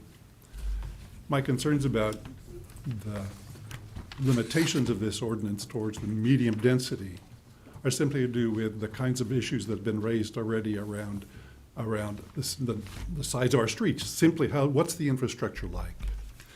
As I understand it, some of our larger fire apparatus require 18 feet of open roadway to set up. So that's a problem for the street on which I live. So fostering sustainable growth, I think, is really important, but it needs to be done in a balanced and equitable way. It needs to be done using the vehicles that are already present for developers to use right now. You don't need a blanket exception to make it open for everybody. So we opposed the proposed amendment, asserting that while the limiting workforce housing expansion to Keene's east side is problematic due to its narrow streets, because the parking issues have not been addressed, and I want to underline that, parking issues have not been addressed in our part of the city. And because of the emergency access challenge, and I don't think it's infantilizing it to suggest that there are challenges for, given all the sight lines. We emphasize that the current zoning processes already allow for thoughtful housing conversions. They're already there. This does not block that from happening. and we warn that the proposed blanket exception would undermine necessary oversight and exacerbate infrastructure issues. And it's for these reasons that my wife and I respectfully urge the City Council to fully consider all the ramifications, all the long-term consequences of the proposed amendment, and ultimately vote to reject the petition as it stands right now. Thank you very much. Thank you, Mr. Hom. Yes.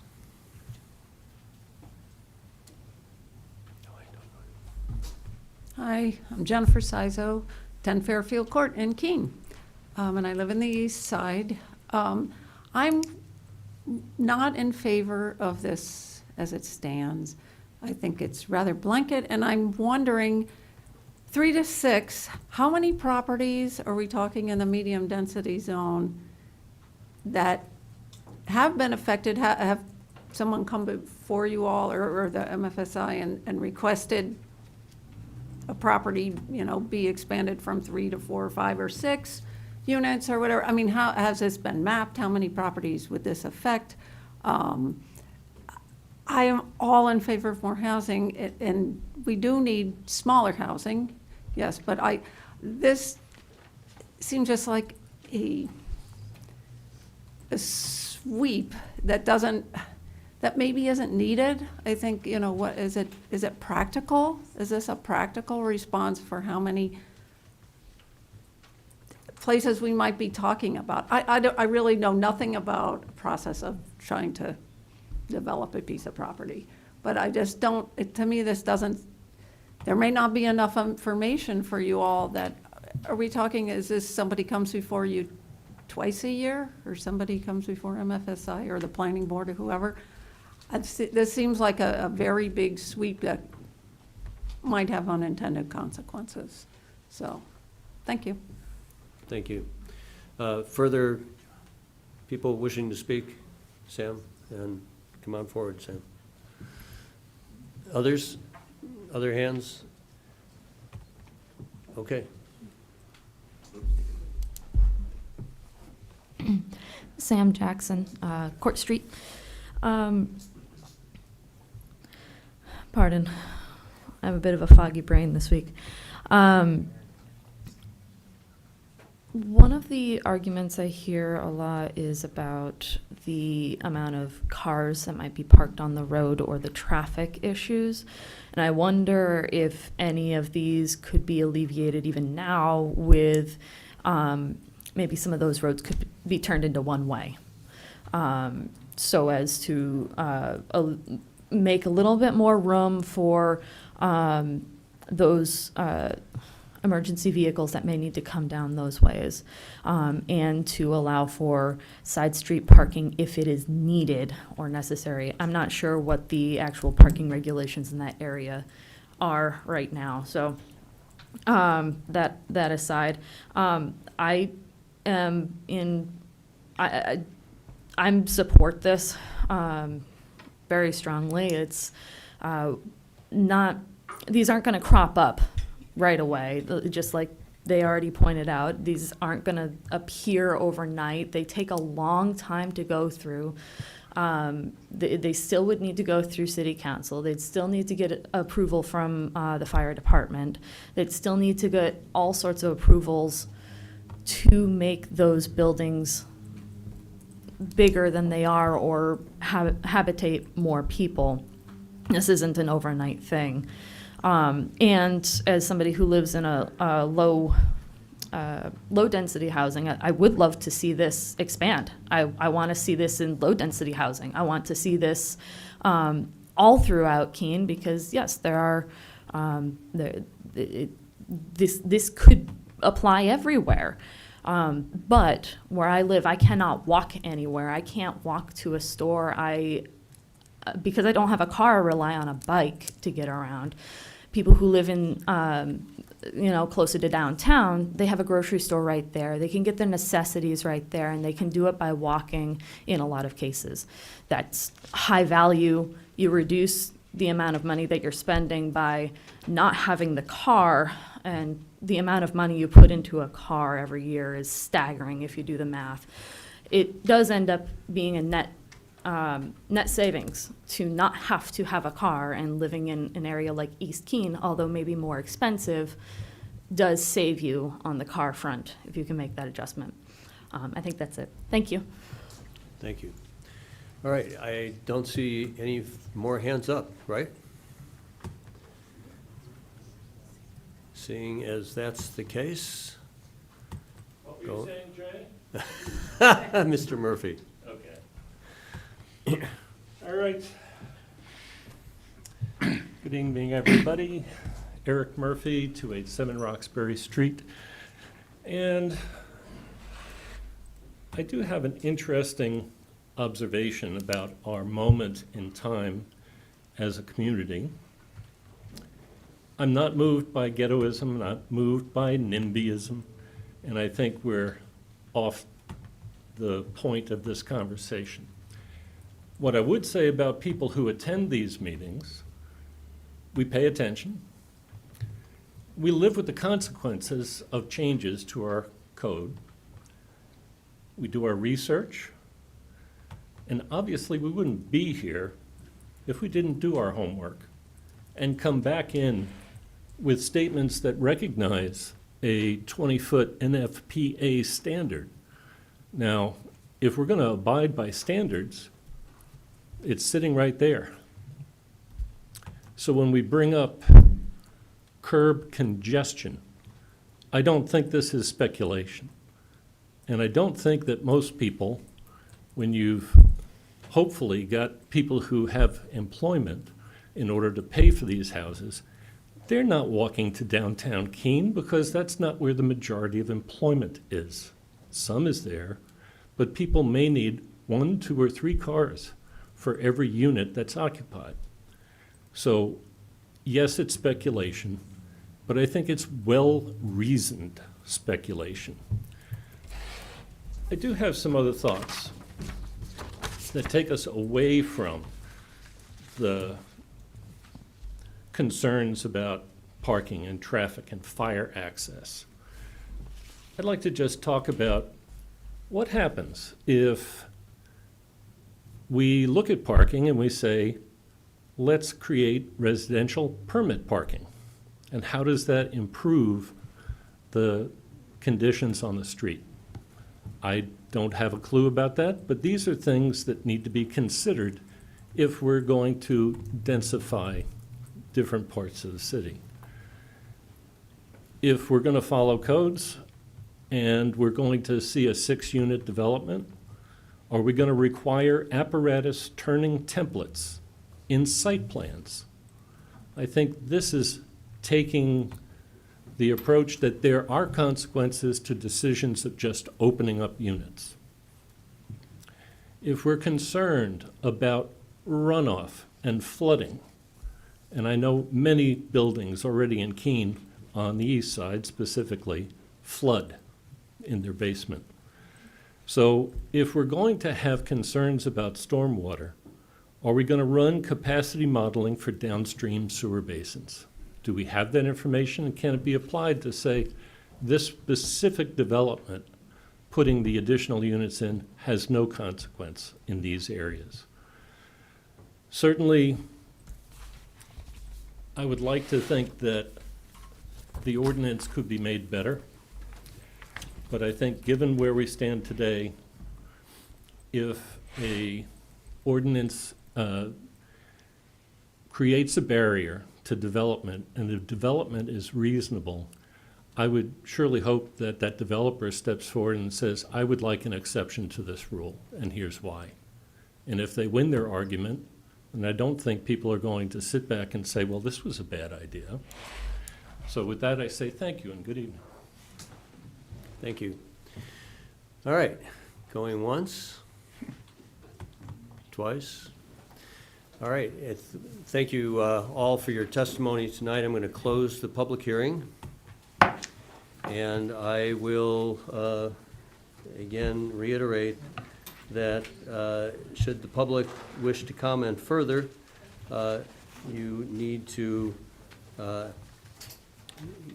communicate with the clerk's office by 1 p.m. on Tuesday, September 9th.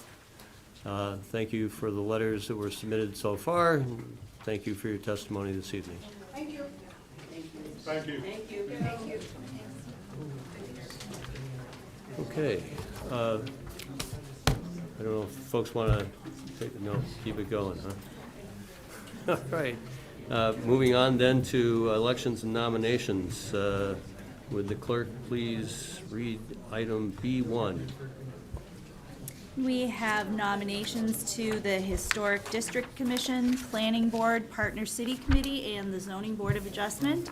And those include to the Historic District Commission, Russell Fleming to be reappointed as an alternate for a term to expire December 31, 2027. To Partner City, Derek Blunt, who's moving from an alternate to a regular member, term expiration December 31, 2027. To the Planning Board, this would be a new member, Joseph Cosavera, and he will be serving as an alternate, the term to expire December 31, 2027.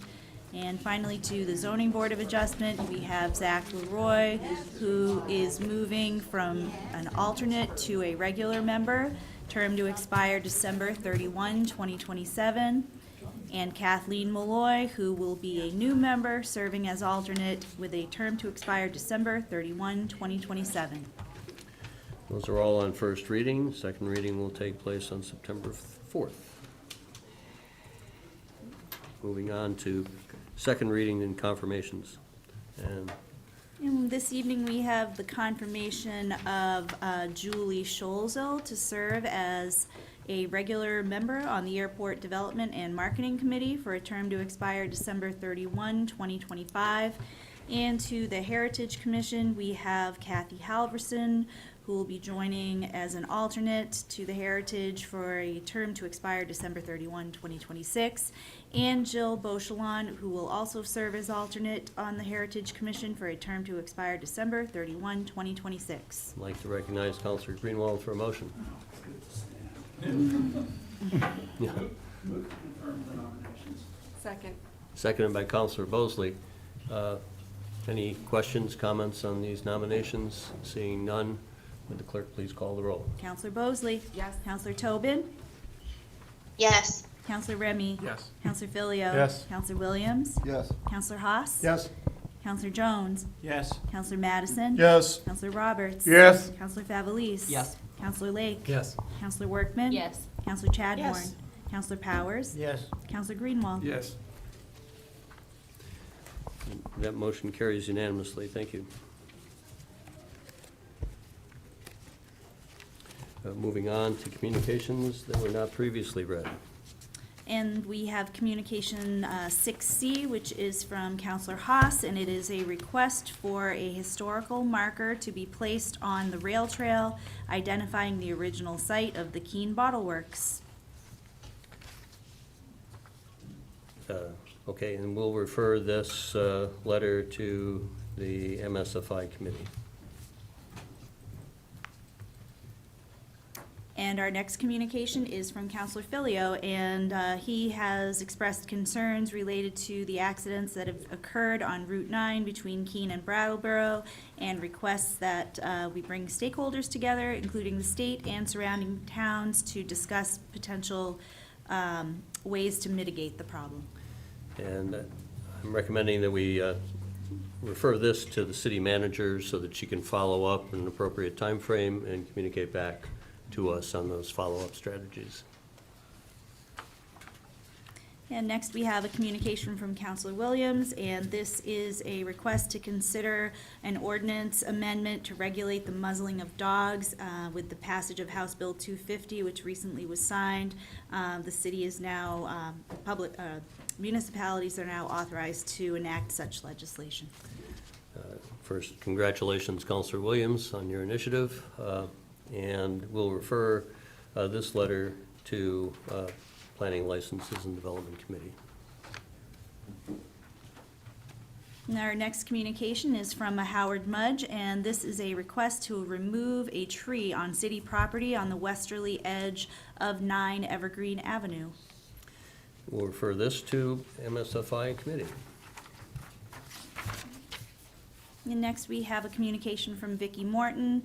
This is a request that the City of Keene act on the recommendations of Walker Consultants and create formal on-street parking guidelines. And because this is going to take some staff consideration, we'll refer this to the city manager for her to bring this back to a council committee with her recommendations at some later date. Okay. We next have, And we have 3 communications all related to the same subject matter, and these are related to the restricted public access to the airport road. The first communication was submitted by Steve Hooper, the second by Katerina and Peter Rooney, and the third by Susan Abert. They're all requesting an opportunity for the city to consider alternatives to the current restrictions. and we'll refer these letters to the MSFI committee, their meeting on August 27th. We'll move on to council committee reports, just to say that when we hit 2 hours, I think we might just take a break, but Counselor Powers, no, first to the clerk to read Yes. our first motion. So our first report is from the Finance, Organization, and Personnel Committee, and it has to do with the sale of city property at 100 Church Street. And on a vote of 4-0, the Finance, Organization, and Personnel Committee recommends that the city manager be authorized to do all things necessary to negotiate and execute the sale of 100 Church Street to an abutting property owner. Counselor Powers for a motion. Thank you, Your Honor. Move to carry out the intent of the committee report. Second. Seconded by Counselor Remy. Counselor Powers? Thank you, Your Honor. I'll make these all as short as possible. Finance Committee heard from the city manager and the assessor last time we met, several weeks ago. It seems like a month ago, but, and what we're looking to have the authorization to the city manager to be able to make a sale of 100 Church Street. That's the name on the parcel. Parcel number 574-015-000-000-000. This is a very small lot. It's adjacent to 2 other properties that are owned by independent homeowners. It's not buildable. It's a piece of property the city acquired almost 40 years ago with the idea that there was going to be a bypass on the east side, and then it was going to be used to align some of the streets together for better intersections, and it has not happened. It is a fairly nice little piece to have a pocket park, but we already have one on the street, and it has really became sort of a nuisance, or an attractive nuisance for activity. And the person who was very much interested in purchasing it has agreed that it's going to get cleaned up, and it's going to make it attractive for all good things, and it'll look much better than it does. So with that, the Finance Committee voted unanimously to recommend that the manager be authorized to make this sale. Thank you. Any question? Oh, we have some. Counselor Williams, then Counselor Haas. I was contacted by a constituent who was very concerned about the sale of a public park to private entity, and that is that's a big move. This is a resource for the neighborhood. It gets underused. It is true. There's another pocket park on that street, but that other pocket park is really underused. And I think if we were going to sell one, we should sell the other. This is a park that's in just about the densest neighborhood residentially of Keene. I think it's valued by the neighbors. The person who spoke to me was somebody who had spent years volunteering there and is responsible for many of the beautiful plantings there. He's no longer mobile, and so he's no longer able to keep up a lot of that, but it would be really nice to maintain that spirit of volunteership, to maintain parks like this so that they don't fall into disarray or get used in ways we don't appreciate. There's some issues with the design of that park. Specifically, there's a big berm in front, which is very easy for people to hide behind. I think if we took down that berm, and I think if we added a couple fences to the side, which was originally part of the request, a lot of the problems would go away. And so I think we should really examine that issue and examine what the neighborhood wants to do with that park, because talking to people, nobody's aware that this is happening. And so what I propose is, we may eventually decide to sell this, but I think it warrants further discussion. And so I am making a motion to send this back to MSFI so that we can further discuss. Send it back to MSFI? Send it to MSFI. I'll second this motion just for the purpose of discussion. Okay, we have I'm sorry. I understand. The motion is from Finance, Operations, and Personnel. Yes, that was a mistake. Send it, give us MSFI a chance to discuss what we should do with a park like this. Okay. More importantly, give an opportunity for citizens to express their thoughts on it, and, potentially, maybe some potential caretakers to come forward. We have a motion. Would you repeat the motion again? The motion is to refer it to MSFI for further discussion. And seconded by MSFI. MSFI. Huh? By Councilor Filio. Seconded by Councilor Filio.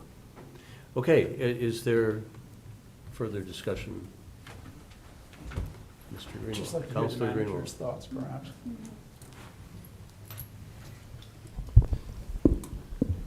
So, so this little park is problematic. There's a lot of behavior that's happening there that has created a lot of complaints in the neighborhood. I agree, the berm, I'm not sure why that berm is there. That's that's definitely something that could improve the situation. And the property owner who owns the apartments right next to the park is the one that has come forward and requested to purchase it, maintain it, and make it part of their parcel. And so, to be quite honest with you, when they offered to do this, we thought this was a good solution, that they are the ones that are seeing some of the detrimental behavior occur in the neighborhood. It's not widely used that we've been able to see, and it has been problematic. I have no concern about it going to MSFI and having further conversation to make sure that the neighborhood has an opportunity to discuss it, to see if there is interest in people helping to make sure that that park is utilized appropriately. But we, as a city, are not able to provide policing and some of the other things that are needed to address some of the complaints from the abutting parcel.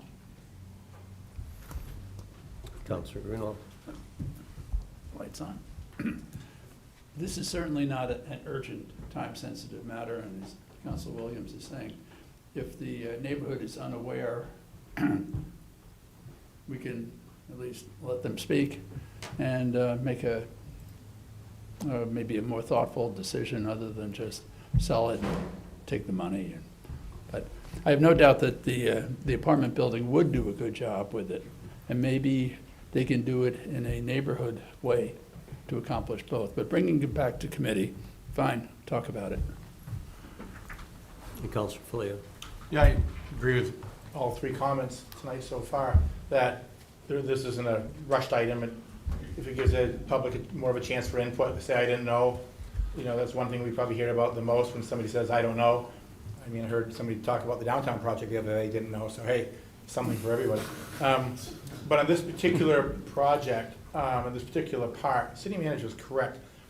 I'm one of the councilors that goes out a few times a year and rides with the Keene Police. Virtually every shift I've ridden, we've arrested somebody in that park, either for drugs or drinking. Every time. It's almost like the officer's like, well, here we go. And we go around the corner, shines this spotlight in, and bingo, calls her back up, and off we go up Route 101 to the jail, because it's always somebody with a frequent flyer. But with that said, I agree with Councilor Greenwald. I think if any of the vision of the community is we've rushed this too fast and they didn't have a chance to talk about it, I think one more chance to talk about MSFI is fine. I think I'm still going to go with the city manager and the finance department, finance organization personnel recommendation that we sell it. But once again, doesn't hurt to allow the public to have a little bit more input. So I will go along with Councilor Williams' motion. Councilor Chadbourne. Thank you, Councilor Williams for bringing this forward, because I was contacted by a few people who were upset about it, who only heard about it after the fact. I mean, not completely after the fact, but the area, I know which constituent you're talking about, and the area where the plantings are won't be affected because they're actually on the other side of the sidewalk. And I only know that because I've done a lot of the work there. So, but I do think that even if we go forward with this decision, ultimately, it would behoove us to listen to them and give them the space to be able to say what they want, because that's their neighborhood and they're impacted by it. I will have to say, on the time that I worked there, broad daylight, lots of drug transactions going on, lots of other questionable behavior. So, I mean, I also can see where it's been a problem as well. But anyways, I'm definitely would support this going to MSFI to give the public an opportunity to speak. Any further comments? Seeing none, we've got a motion to refer. Would the clerk call the roll? Counselor Bosley? Yes. Counselor Tobin? Yes. Counselor Remy? Yes. Counselor Filio? Yes. Counselor Williams? Yes. Counselor Haas? Yes. Counselor Jones? Yes. Counselor Madison? Yes. Counselor Roberts? Yes. Counselor Favelis? Yes. Counselor Lake? Yes. Counselor Workman? Yes. Counselor Chadbourne? Yes. Counselor Powers? Yes. Counselor Greenwald? Yep. Motion carries unanimously. That was simple. Counselor Powers, next motion. Would the clerk please read it? Oh, yes, I'm sorry. It's for me. The next motion is an execution of a change order with in situ form for an additional scope of construction services as a part of the sewer main lining project. It's been determined that the funds needed for this change order are a part of the FY27 CIP. Therefore, a resolution to appropriate the funds now as part of the project will be needed. So a resolution will be brought forward by the city engineer and be referred to the FOP committee at the next city council meeting. So with no objection, I think we are withdrawing this. We're tabling We're it. tabling this with a date certain, yes? September To the 18th. September 18th meeting. Good, without objection? Good.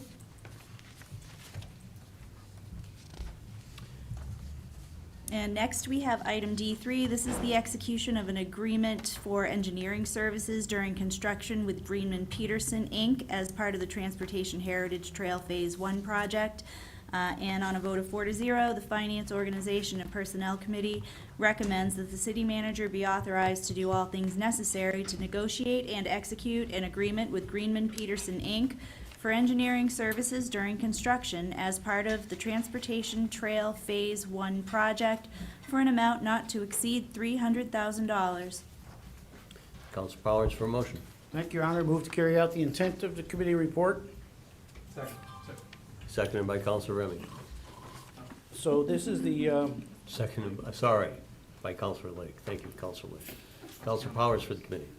this is authorization for the manager to execute the agreement with GPI. The engineering firm's been working with us on several projects here in the city, and we're moving forward on a lot of work this summer.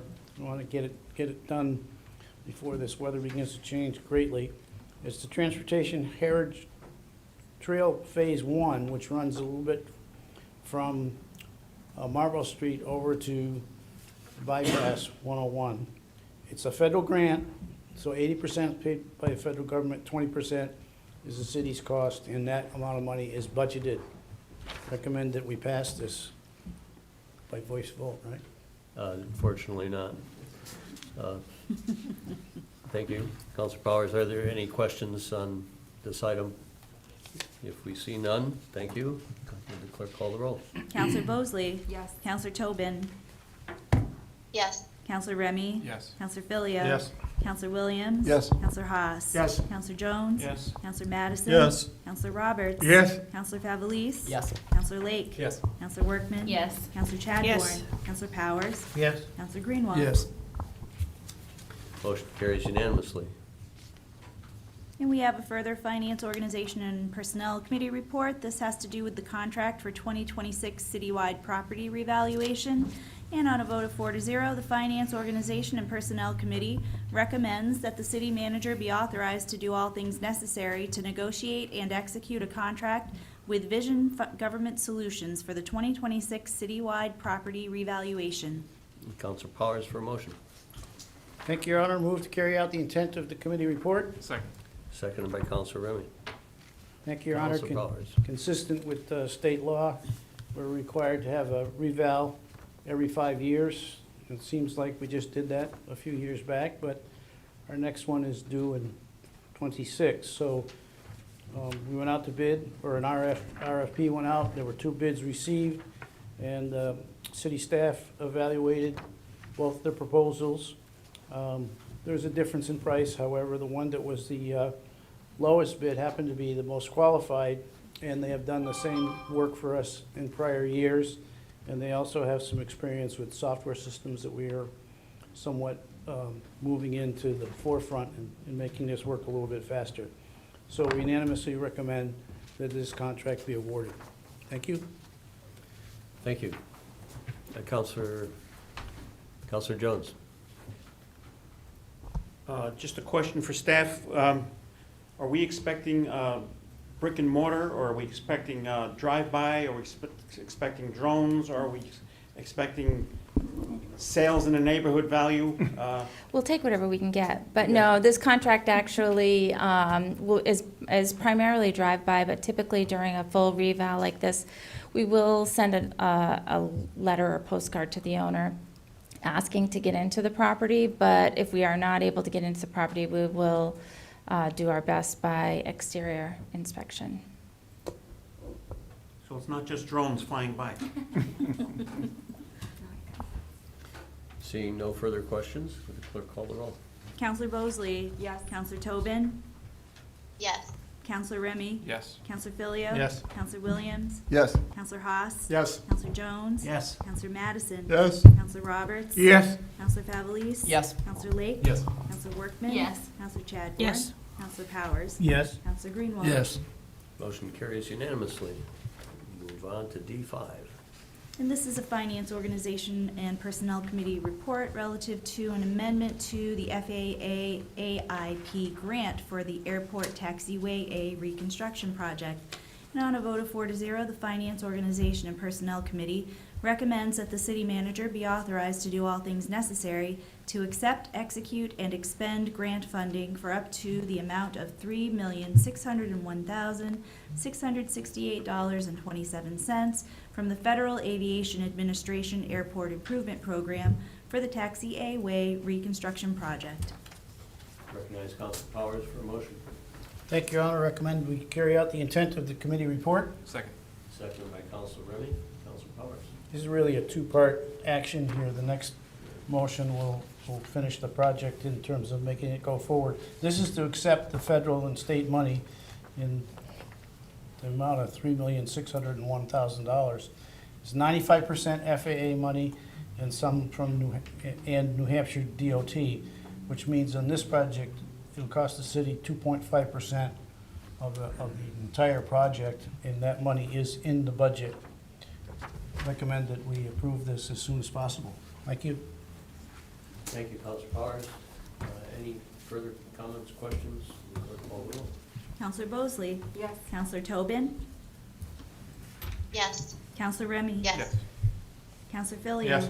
Counselor Williams? Yes. Counselor Haas? Yes. Counselor Jones? Yes. Counselor Madison? Yes. Counselor Roberts? Yes. Counselor Favelis? Yes. Counselor Lake? Yes. Counselor Workman? Yes. Counselor Chadbourne? Yes. Counselor Powers? Yes. Counselor Greenwald? Yes.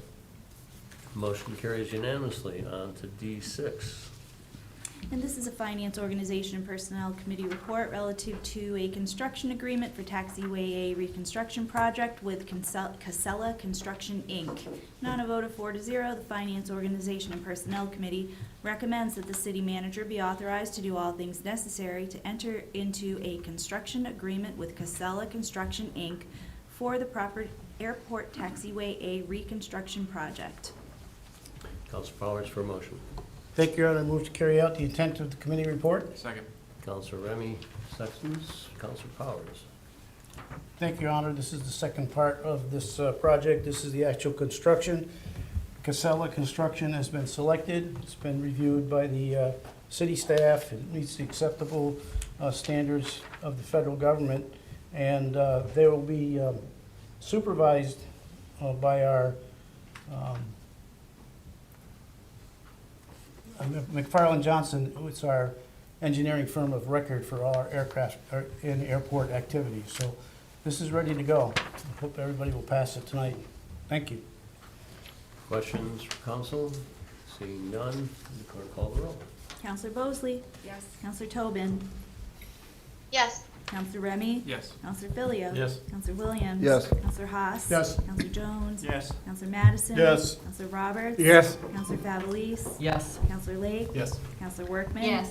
Counselor Chadbourne? Yes. Counselor Powers? Yes. Counselor Greenwald? Yes. Motion carries unanimously. We move on to D7.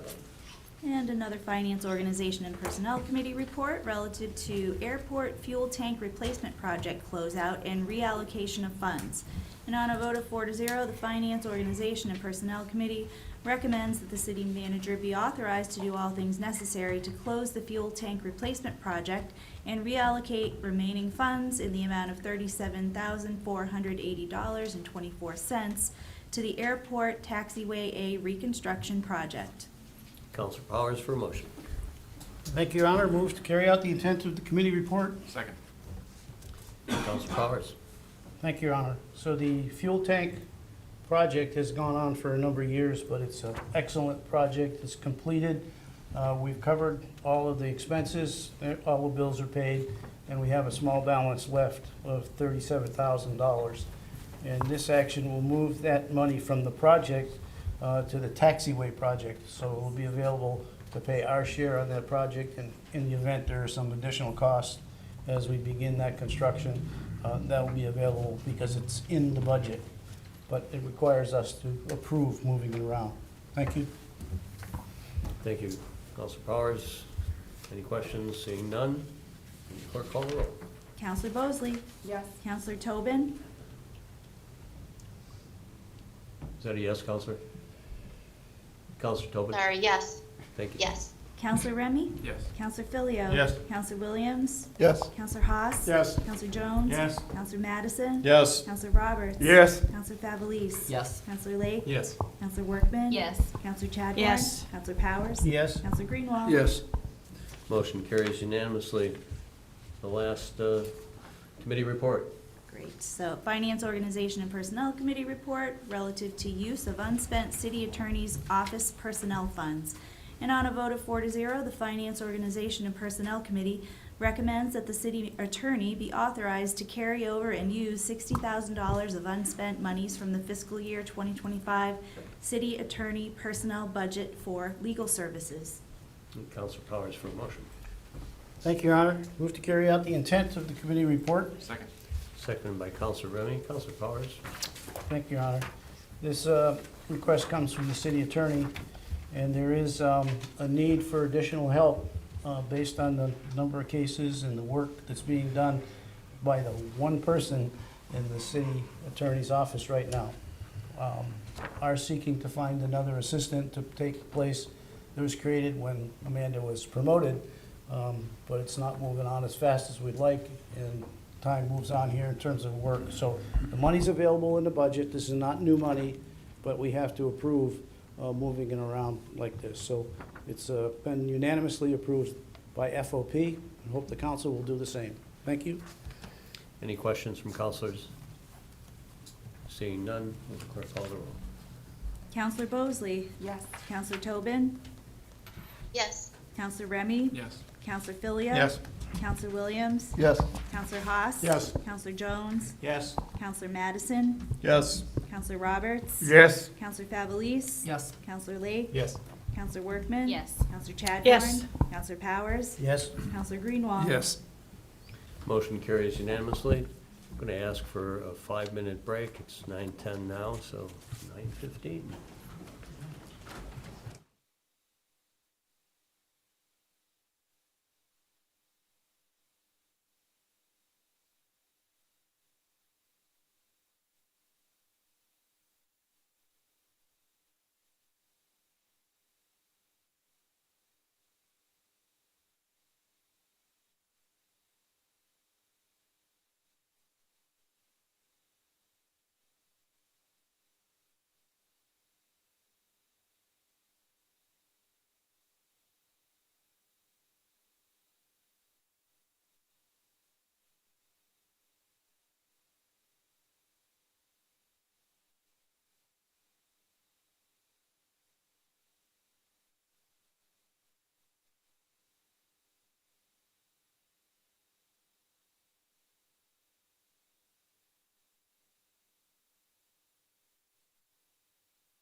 Restarted.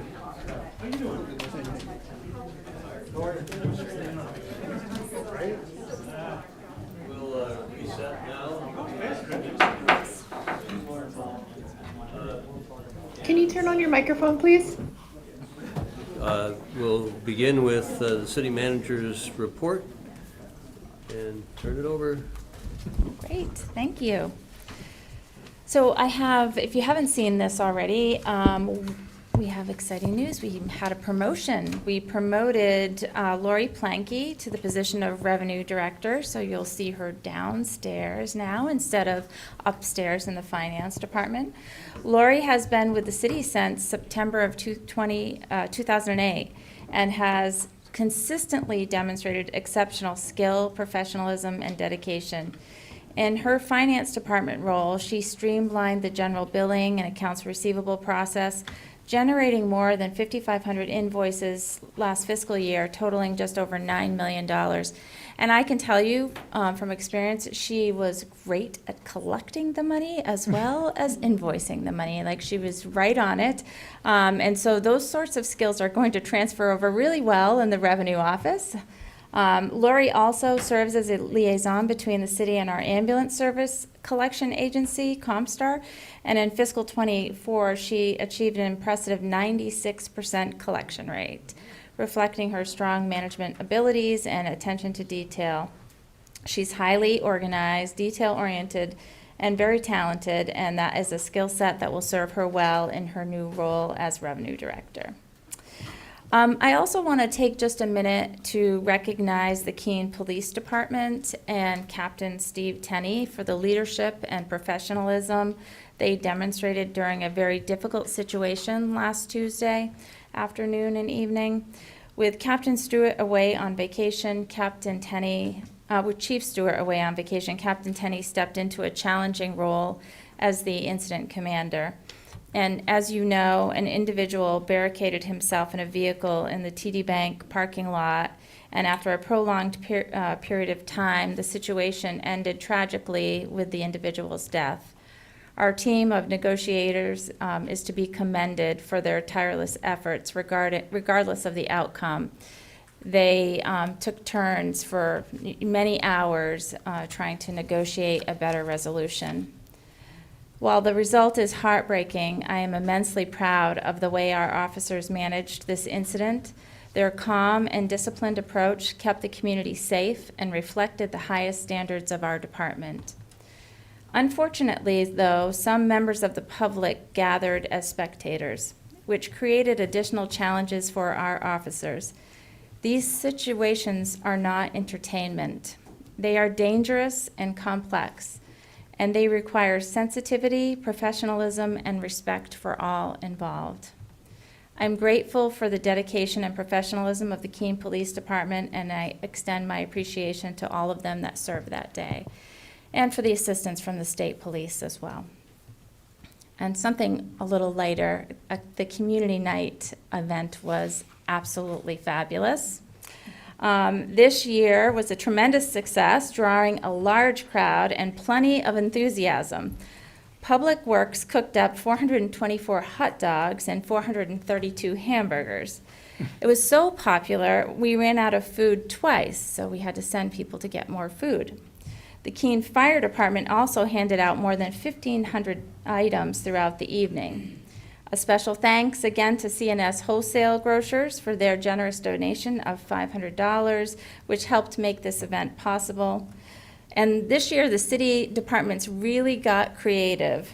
Parks and Rec had kids spinning the prize wheel and answering trivia, like how many cemeteries do we have in the city. The police department showcased our new crime scene van. That was very popular this year. And Public Works and others let kids climb in and out of large equipment. There was a lot of horn blowing. A lot. The city clerk's office kept the fun going with a dog licensing game. We had 3,046 dogs registered in 2025. And they had a municipal ice cream election. If you missed that, you really missed something fun. And congratulations to Amelia Ruoff, the daughter of our city engineer, whose guess came the closest to the exact number. And in case you're interested, the favorite ice cream was chocolate on a waffle cone with rainbow sprinkles. So it was a great night, and once again, it just demonstrated the importance of bringing residents and families and the city staff together in celebration of our community. And thank you to everyone that attended. I saw many of your faces there, and to the staff who were there throughout the entire event and did a great job. Thank you, Elizabeth. Yeah, fun night, and I'm glad it's chocolate. All right, we can move on to accepting donations. Yes, we have a memorandum from the Finance Director related to acceptance of donations, several donations listed, and recommendation to authorize the manager to accept those. Councilor Powers for a motion. Thank you, Your Honor. I move to accept the donations identified in the amount of $20,000. That's from 10 different organizations. The memorandum from the Finance Director spells out each of them, expresses gratitude, and the city manager asks that the city manager be authorized to use these donations in the manner specified by the donors. Second. Thank you. Second? Seconded by Councilor Remy. Any questions on this? Thank you to, most of these are community organizations, and it's really, great. $20,000 is nothing to ignore, and it's great that our city organizations step up and provide some assistance to this. Saves our budget, and saves our process time, too. Seeing no questions, clerk call the roll. Counselor Bosley? Yes. Counselor Tobin? Yes. Counselor Remy? Yes. Counselor Filio? Yes. Counselor Williams? Yes. Counselor Haas? Yes. Counselor Jones? Yes. Counselor Madison? Yes. Counselor Roberts? Yes. Counselor Favelis? Yes. Counselor Lake? Yes. Counselor Workman? Yes. Counselor Chadbourne? Yes. Counselor Powers? Yes. Counselor Greenwald? Yes. We're moving on to reports from boards and commissions, and we have a statement of inclusion in your packet from the Human Rights Committee. And before we deal with that item, I'd just like to reflect personally on this. Over the 5 months that the council has considered updating its 2021 Declaration of Keene as an inclusive and welcoming city, I had hoped that we could, personally, I hoped we could replace the obscure language that uses creed as a surrogate for religion and lifestyles as a surrogate for sexual orientation and gender identity. The 21 statement also leaves out matters of age, marital, and family status differences from welcomed groups. But here we are 5 months later, and we have not reached a destination. The political environment at the state and federal levels has not been favorable to creating unity and inclusivity. Consider just one instance where only 4 years ago, Governor Sununu accepted 49 recommendations from the Law Enforcement Accountability, Community, and Transparency Commission, one of those of which mandated that the Police Standards and Training Commission provide implicit bias training for all law enforcement, which was implemented as of September 2021. But as of July 2025, the legislature and governor enacted legislation prohibiting all public entities from implementing, promoting, or otherwise engaging in any diversity, equity, and inclusion-related initiatives, programs, training, or policies, and explicitly stated that state funds shall not be expended for DEI-related activities, including but not limited to implicit bias training, just 4 years later. We have before us, as a council, we have 4 statements in front of us regarding Keene as a welcoming and inclusive city. And I hope that no one in this community believes that we are otherwise. One is a 2021 declaration by the City Council which vows to condemn and never ignore acts of racism, bigotry, oppression, and hatred. We have a petition and letter from Keene Pride seeking a commitment to protecting every individual's rights and dignity, creating an environment where everyone, regardless of their sexual orientation or gender identity, can feel safe and valued. We have a petition and letter from Keene Republicans that concludes urging the council to prioritize unity, fairness, and balanced representation. And we have a resolution proposed by the city's Human Rights Committee, a committee that exists to promote the principles of social justice, nonviolence, equity, diversity, inclusion, and multiculturalism through educational programs, community services, public events, and their recommendation, maintaining a safe space for all, establishing comprehensive and sustainable protections for all residents.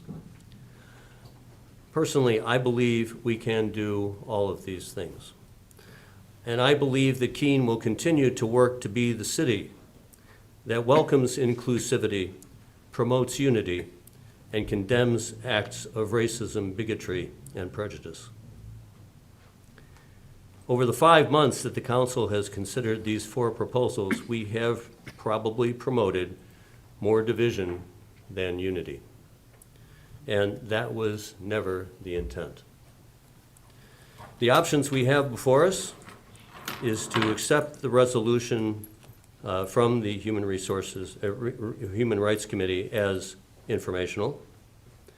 We can send this matter back to Planning, Licenses, and Development.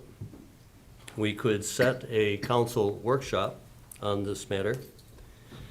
Or you can request that the mayor prepare a message or proclamation. I'm not going to do this from the chair. I'd like to seek the guidance in the form of a motion from the council. And I'd like to ask that a motion be introduced to accept the Human Rights Committee report as informational. I'd like to seek that motion now. I'll make that motion, Your Honor. Second. A motion is made by Councilor Jones to accept the report of the Human Rights Committee as informational, seconded by Councilor Roberts.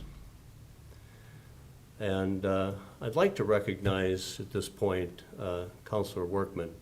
I do so because I respect the work that she has done with our Human Rights Committee and with our Monadnock Diversity, Equity, Inclusion, and Belonging Committee. I think you're in a unique position to offer comment on this recommendation. Thank you, Your Honor. You did say quite a bit of what I was going to say, but I'll try to still say it just to be concise. I know it may sound counterintuitive for me to be in support of this since I am on the Human Rights Committee and voted in favor of the proposal. However, I have spent the entire council break combing through all the council, PLD, and Human Rights Committee agendas, minutes, and action minutes, as well as speaking with stakeholders and other concerned members of the community. And at this point in time, I believe it is the only option that will guarantee the desired outcome that Keene Pride had asked for, which, and this is in the PLD minutes from June, I believe, was for the city council to publicly declare that the city is a safe and welcoming city for the LGBTQ plus community, that being LGBTQ plus is never a crime, and that the city of Keene will never willingly use its resources on their own or in conjunction with the federal or state governments in the unjust search and seizure and harassment of the LGBTQ plus people.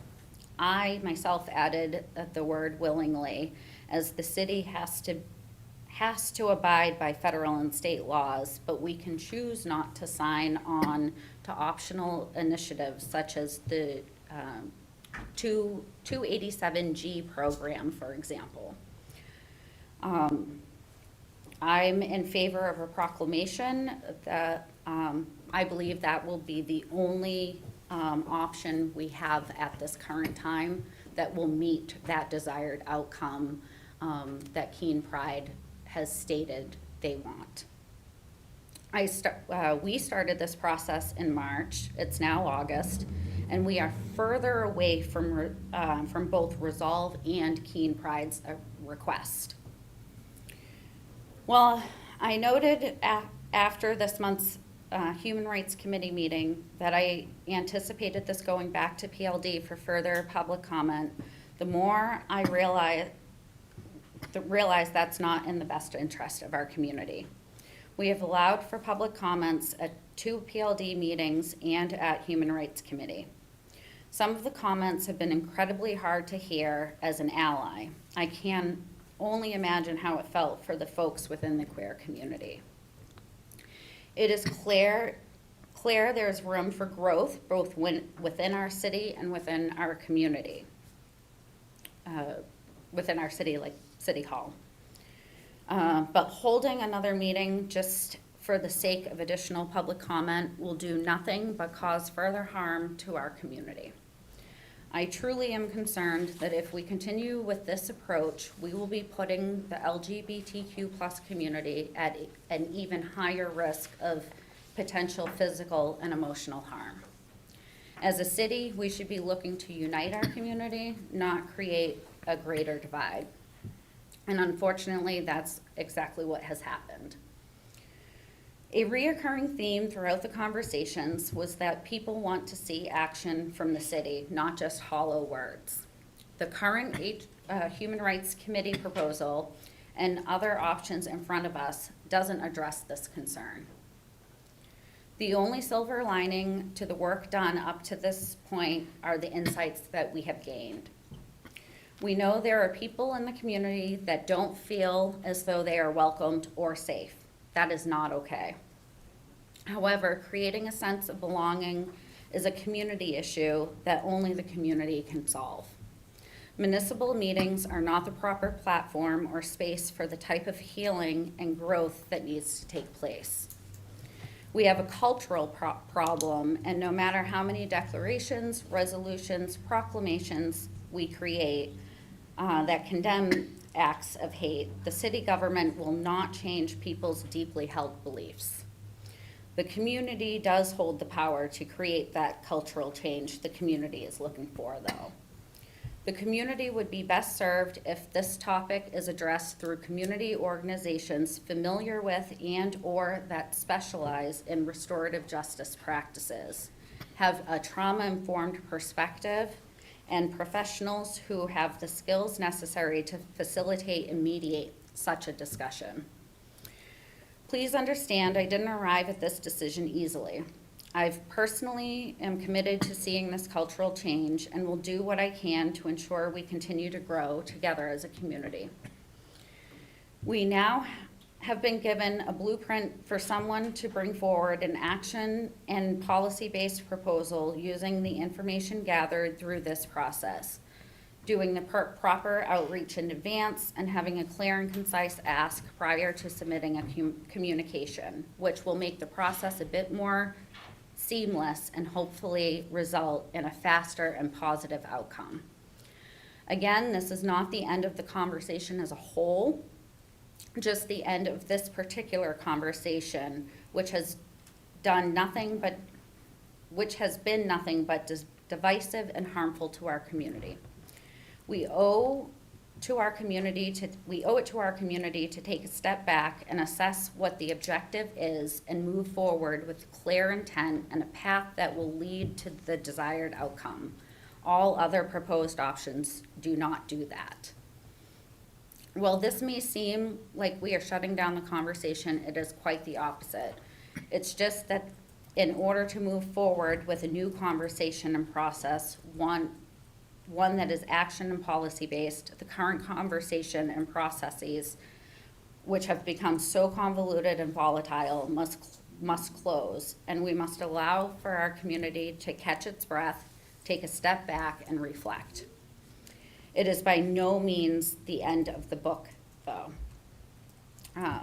Therefore, I'd like to move to amend the motion to include directing the mayor to draft a proclamation recognizing the LGBTQIA+ community to be read at the Keene Pride's annual Pride Festival. Second.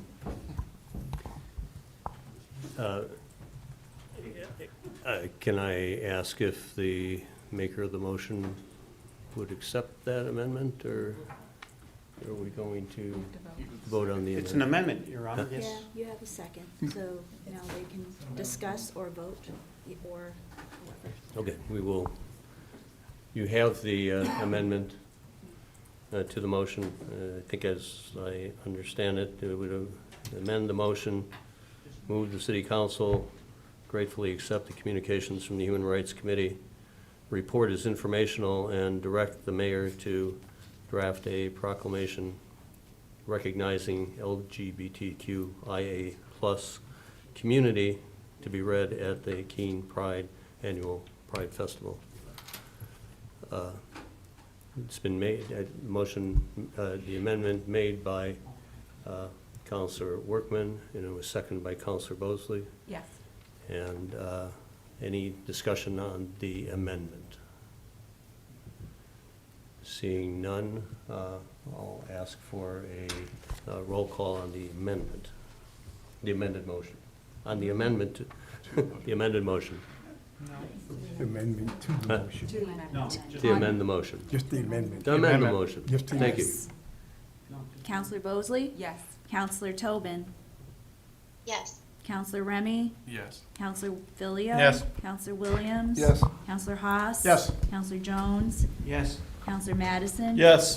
Counselor Roberts? Yes. Counselor Favelis? Yes. Counselor Lake? Yes. Counselor Workman? Yes. Counselor Chadbourne? Yes. Counselor Greenwald? I'm sorry, Counselor Powers? Yes. Counselor Greenwald? Yes. That motion as amended is now on the floor. I don't think we need to read that further, but I'll seek comments. I see Counselor Roberts and then Counselor Jones. Thank you, Your Honor.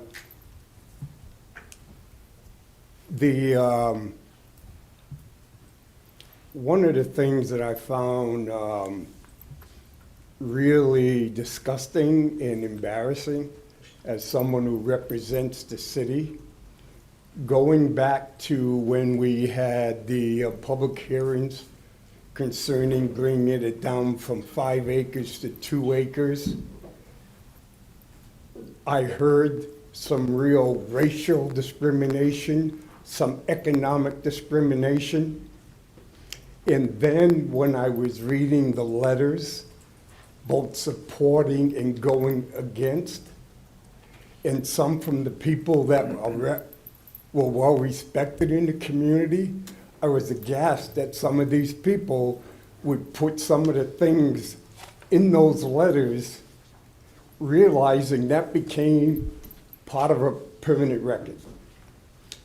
Totally, totally wrong. And that's coming across like saying, we're going to say one thing when it's the right thing to do, but when we go to the other place, we'll be our real self and we'll stab people in the back or talk really derogatory towards them. But when you go to the other side, when we were trying to please everybody, we kept adding everybody. Black, white, Asian, short, tall, fat, skinny, whatever your sexual. Then that, every time we kept adding more and more and tried to please somebody, we were taking away and we were really, in certain cases, belittling people.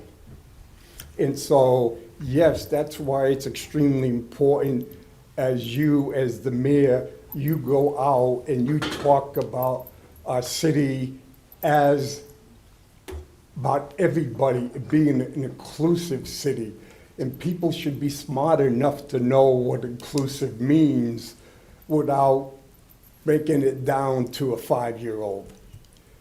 And my thing on this, I'll go back when I was in the State House. Jim Spillane came up to me and he goes, "Hey, Chris, how come you will not vote for gay marriage?"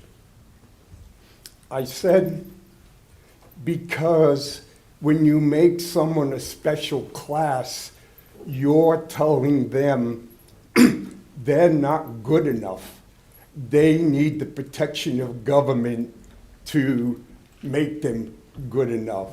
But I told Jim, if you made it marriage equality, I would support you in a heartbeat. And I went up 3 times to the floor to get that passed.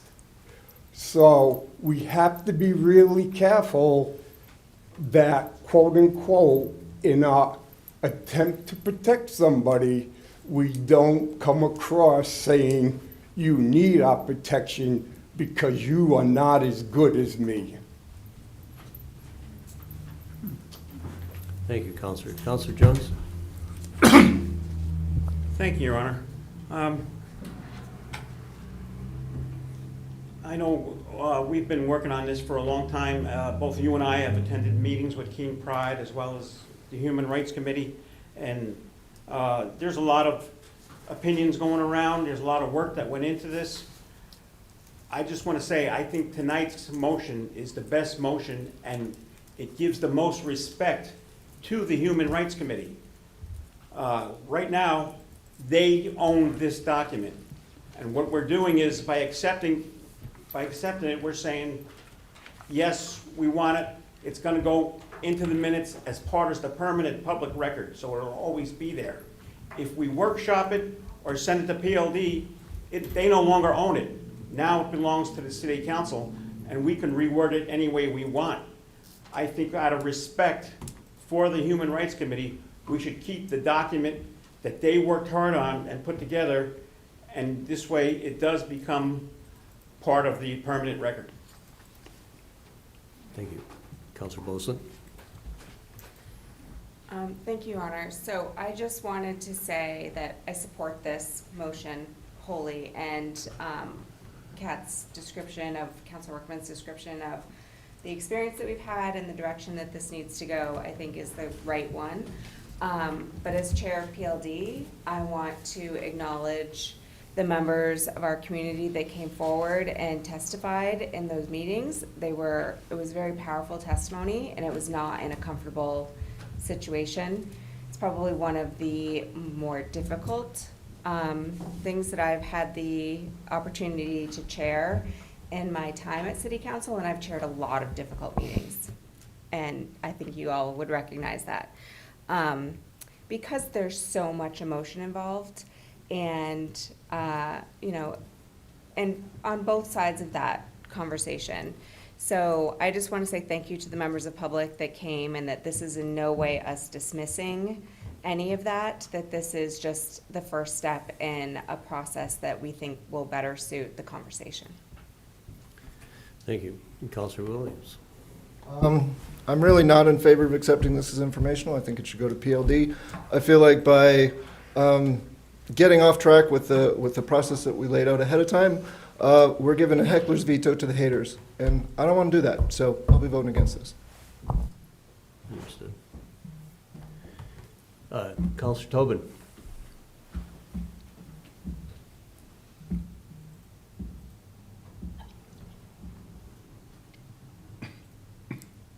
You're on. Gone now.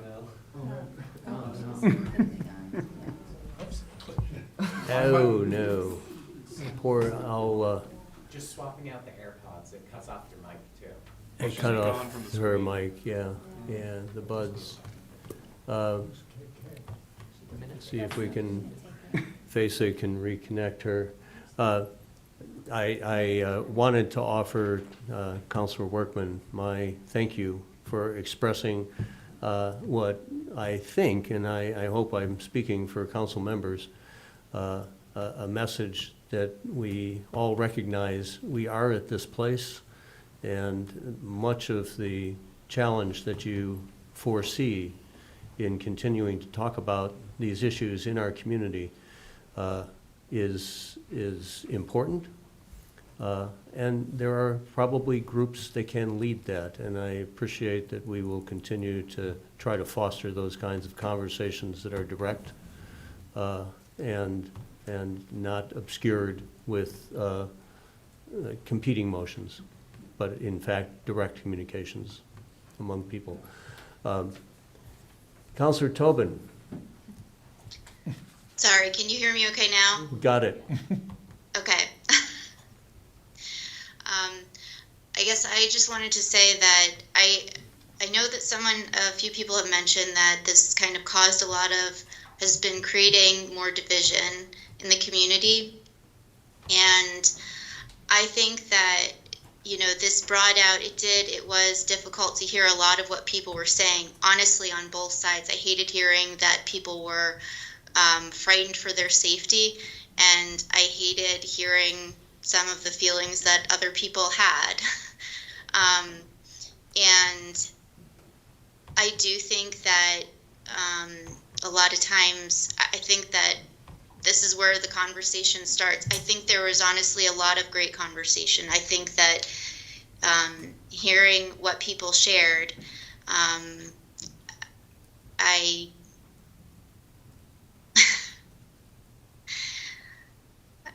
I think that I hope that more conversations happen. And I did really struggle with the concept of this, of not really having an action step, that it felt like there was nothing I could do in terms of working towards this. So I'll be supporting this. But I hope that we can continue to have more dialogue, and as people continue to share how they feel, that we can learn to meet in the middle somewhere. So, thank you. Thank you, Councilor. No, I'm sorry. This is not a moment for taking more public testimony. Okay. If there are no further comments from councilors,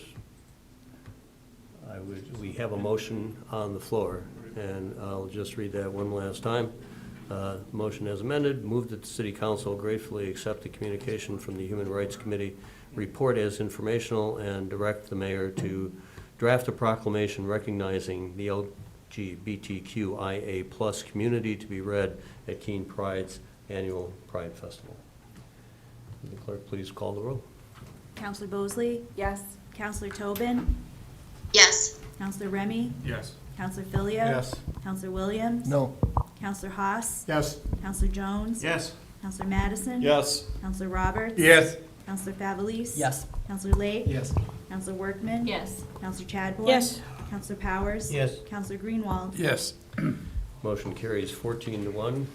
Thank you to the PLD committee for your consideration of this. Thank you to the Human Rights Commission for your consideration of this and for your continued work to improve our community's understanding of human rights issues.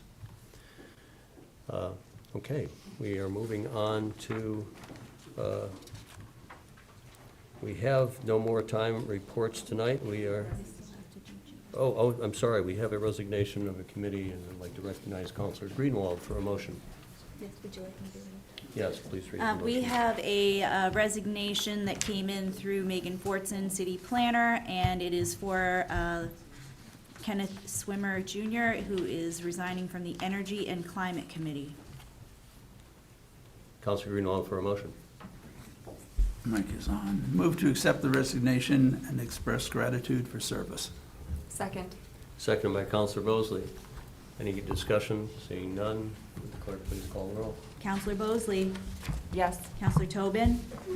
Yes. Counselor Remy? Yes. Counselor Filio? Yes. Counselor Williams? Yes. Counselor Haas? Yes. Counselor Jones? Yes. Counselor Madison? Yes. Counselor Roberts? Yes. Counselor Favelis? Yes. Counselor Lake? Yes. Counselor Counselor Workman. Yes. Counselor Chadbourne. Yes. Counselor Powers. Yes. Counselor Greenwald. Yes. And we have a number of ordinances for first reading tonight. Ask the clerk to please notice us. So our first ordinance for first reading is relating to the Land Development Code fee updates, and we have ordinance O 2025-25. And that will be referred to the PLD committee. And next, we have a second memorandum from City Planner Megan Fortson, and this is introducing ordinance O 2025-26 relating to the Land Development Code application procedures. And that too, we will refer to the PLD committee. And just to say, most of these are related to fees, related to the LDC. And next, we have a memorandum from the Public Works Director, and along with that, we have ordinance O 2025-27, an ordinance relating to no parking zones. That will be referred to the MSFI committee. And next, we have a communication that was submitted by Chad Brannon of Fieldstone Land Consultants, and accompanying his cover letter is an amendment to the zoning map. He's requesting that certain properties along Winchester Street and Pearl be rezoned from low density to commerce, and accompanying it is ordinance O 2025-28. This item will be referred to the Joint Planning Board and PLD Committee for a public workshop to be scheduled at a later date. Our final ordinance for first reading is from the Community Development Department, and this is relating to pavement setbacks and cross-site access, ordinance O 2025-29. And we'll refer this to the Joint Planning Board and PLD Committee for discussion of a public workshop in the future. And we move on to ordinances that are on the second reading. Yes, we have a Finance, Organization, and Personnel Committee report relative to ordinance O 2025-24. And on a vote of 4-0, the Finance, Organization, and Personnel Committee recommends adoption of ordinance O 2025-24. And we have ordinance O 2025-24 before us relating to class allocation and performance bonus. And I'll just note that the changes to this ordinance are actually on page 2. The first page looks like there are no changes. So. Recognize Counselor Powers for a motion. Thank you, Your Honor. Move for the adoption of resolution 2025-24. Second. Counselor Powers for the committee. So, Your Honor, this is a realignment of the class allocation plan for senior staff members at the Keene Fire Department and the Police Department. Those positions are in the current plan, and it would essentially change the class in which they are both assigned in the new classification with our change. And what it does is it removes the bonus system, which was not really consistent with the rest of the plan. So this, in my opinion, is a good move on the part of the city, and it now kind of puts the whole plan in the same mode in the action, and it assigns people in the proper positions, and then you will really drop section 62-195, the performance bonuses. Thank you. And Counselor, I just did to make sure we all have this, this motion to adopt has an effective date of August 24, 25 to it, yes? Yes. And second agrees that's the nature of the motion. Okay. All right, any discussion on this matter? We've had this before us like 3 times. Okay, seeing none, would the clerk call the roll? Counselor Bosley? Yes. Counselor Tobin? Yes. Counselor Remy? Yes. Counselor Filio? Yes. Counselor Williams? Yes. Counselor Haas? Yes. Counselor Jones? Yes. Counselor Madison? Yes. Counselor Roberts? Yes. Counselor Favelis? Yes. Counselor Lake? Yes. Counselor Workman? Yes. Counselor Chadbourne? Yes. Counselor Powers? Yes. Counselor Greenwald? Yes. And we have one resolution that is on second reading. And this is the Finance Organization and Personnel Committee report relating to proposed FY26 budget amendment. And on a vote of 4-0, the Finance Organization and Personnel Committee recommends the adoption of resolution R 2025-25. And we have resolution R 2025-25 before us relating to the 25-26 fiscal year budget. Thank you. Counselor Powers for a motion. Thank you, Your Honor. Move for the adoption of Resolution 2025-25. Seconded by Counselor Remy.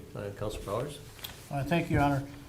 We discussed this a couple of times. We had a little clerical error as we put the whole budget together and we passed the budget where the income that came from Keene State College for police department's personnel costs was not included in the correct area and subsequently needs to be spent in a different area. So what we're doing is we're just putting it in the right place within the budget. No change in the budget, no increase in the tax rate, no changes at all. So this is just clerical work, and it's time to do it.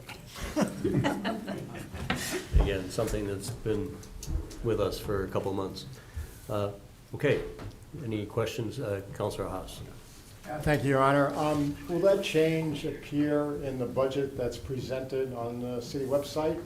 And can that be dated somehow so you can recognize that you're looking at the correct budget on the city website showing that change? Yeah, we can do that. Thank you. Easy. Okay. Seeing no further questions, would the clerk please call the roll? Counselor Bosley? Yes. Counselor Tobin? Yes. Counselor Remy? Yes. Counselor Filio? Yes. Counselor Williams? Yes. Counselor Haas? Yes. Counselor Jones? Yes. Counselor Madison? Yes. Counselor Roberts? Yes. Counselor Favelis? Yes. Counselor Lake? Yes. Counselor Workman? Yes. Counselor Chadbourne? Yes. Counselor Powers? Yes. Counselor Greenwald? Yes. Motion carries unanimously. That concludes our regularly scheduled meeting. There is a need for a brief non-public session. I'd like to recognize Counselor Greenwald for a motion. Move to go into non-public session to discuss land matters pursuant to RSA 91A3 2D. Second. Seconded by Counselor Bosley. Clerk, please call a roll. Counselor Bosley? Can I say no? We wish you Yes. Brief. Yes, You'll be brief. okay. Counselor Tobin? Yes. Counselor Remy? No. Very good.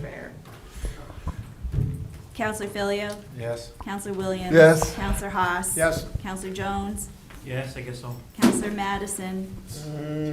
Yes. Counselor Roberts? Yes. Counselor Favelis? Yes. Counselor Lake? Yes. Counselor Workman? Yes. Counselor Chadbourne?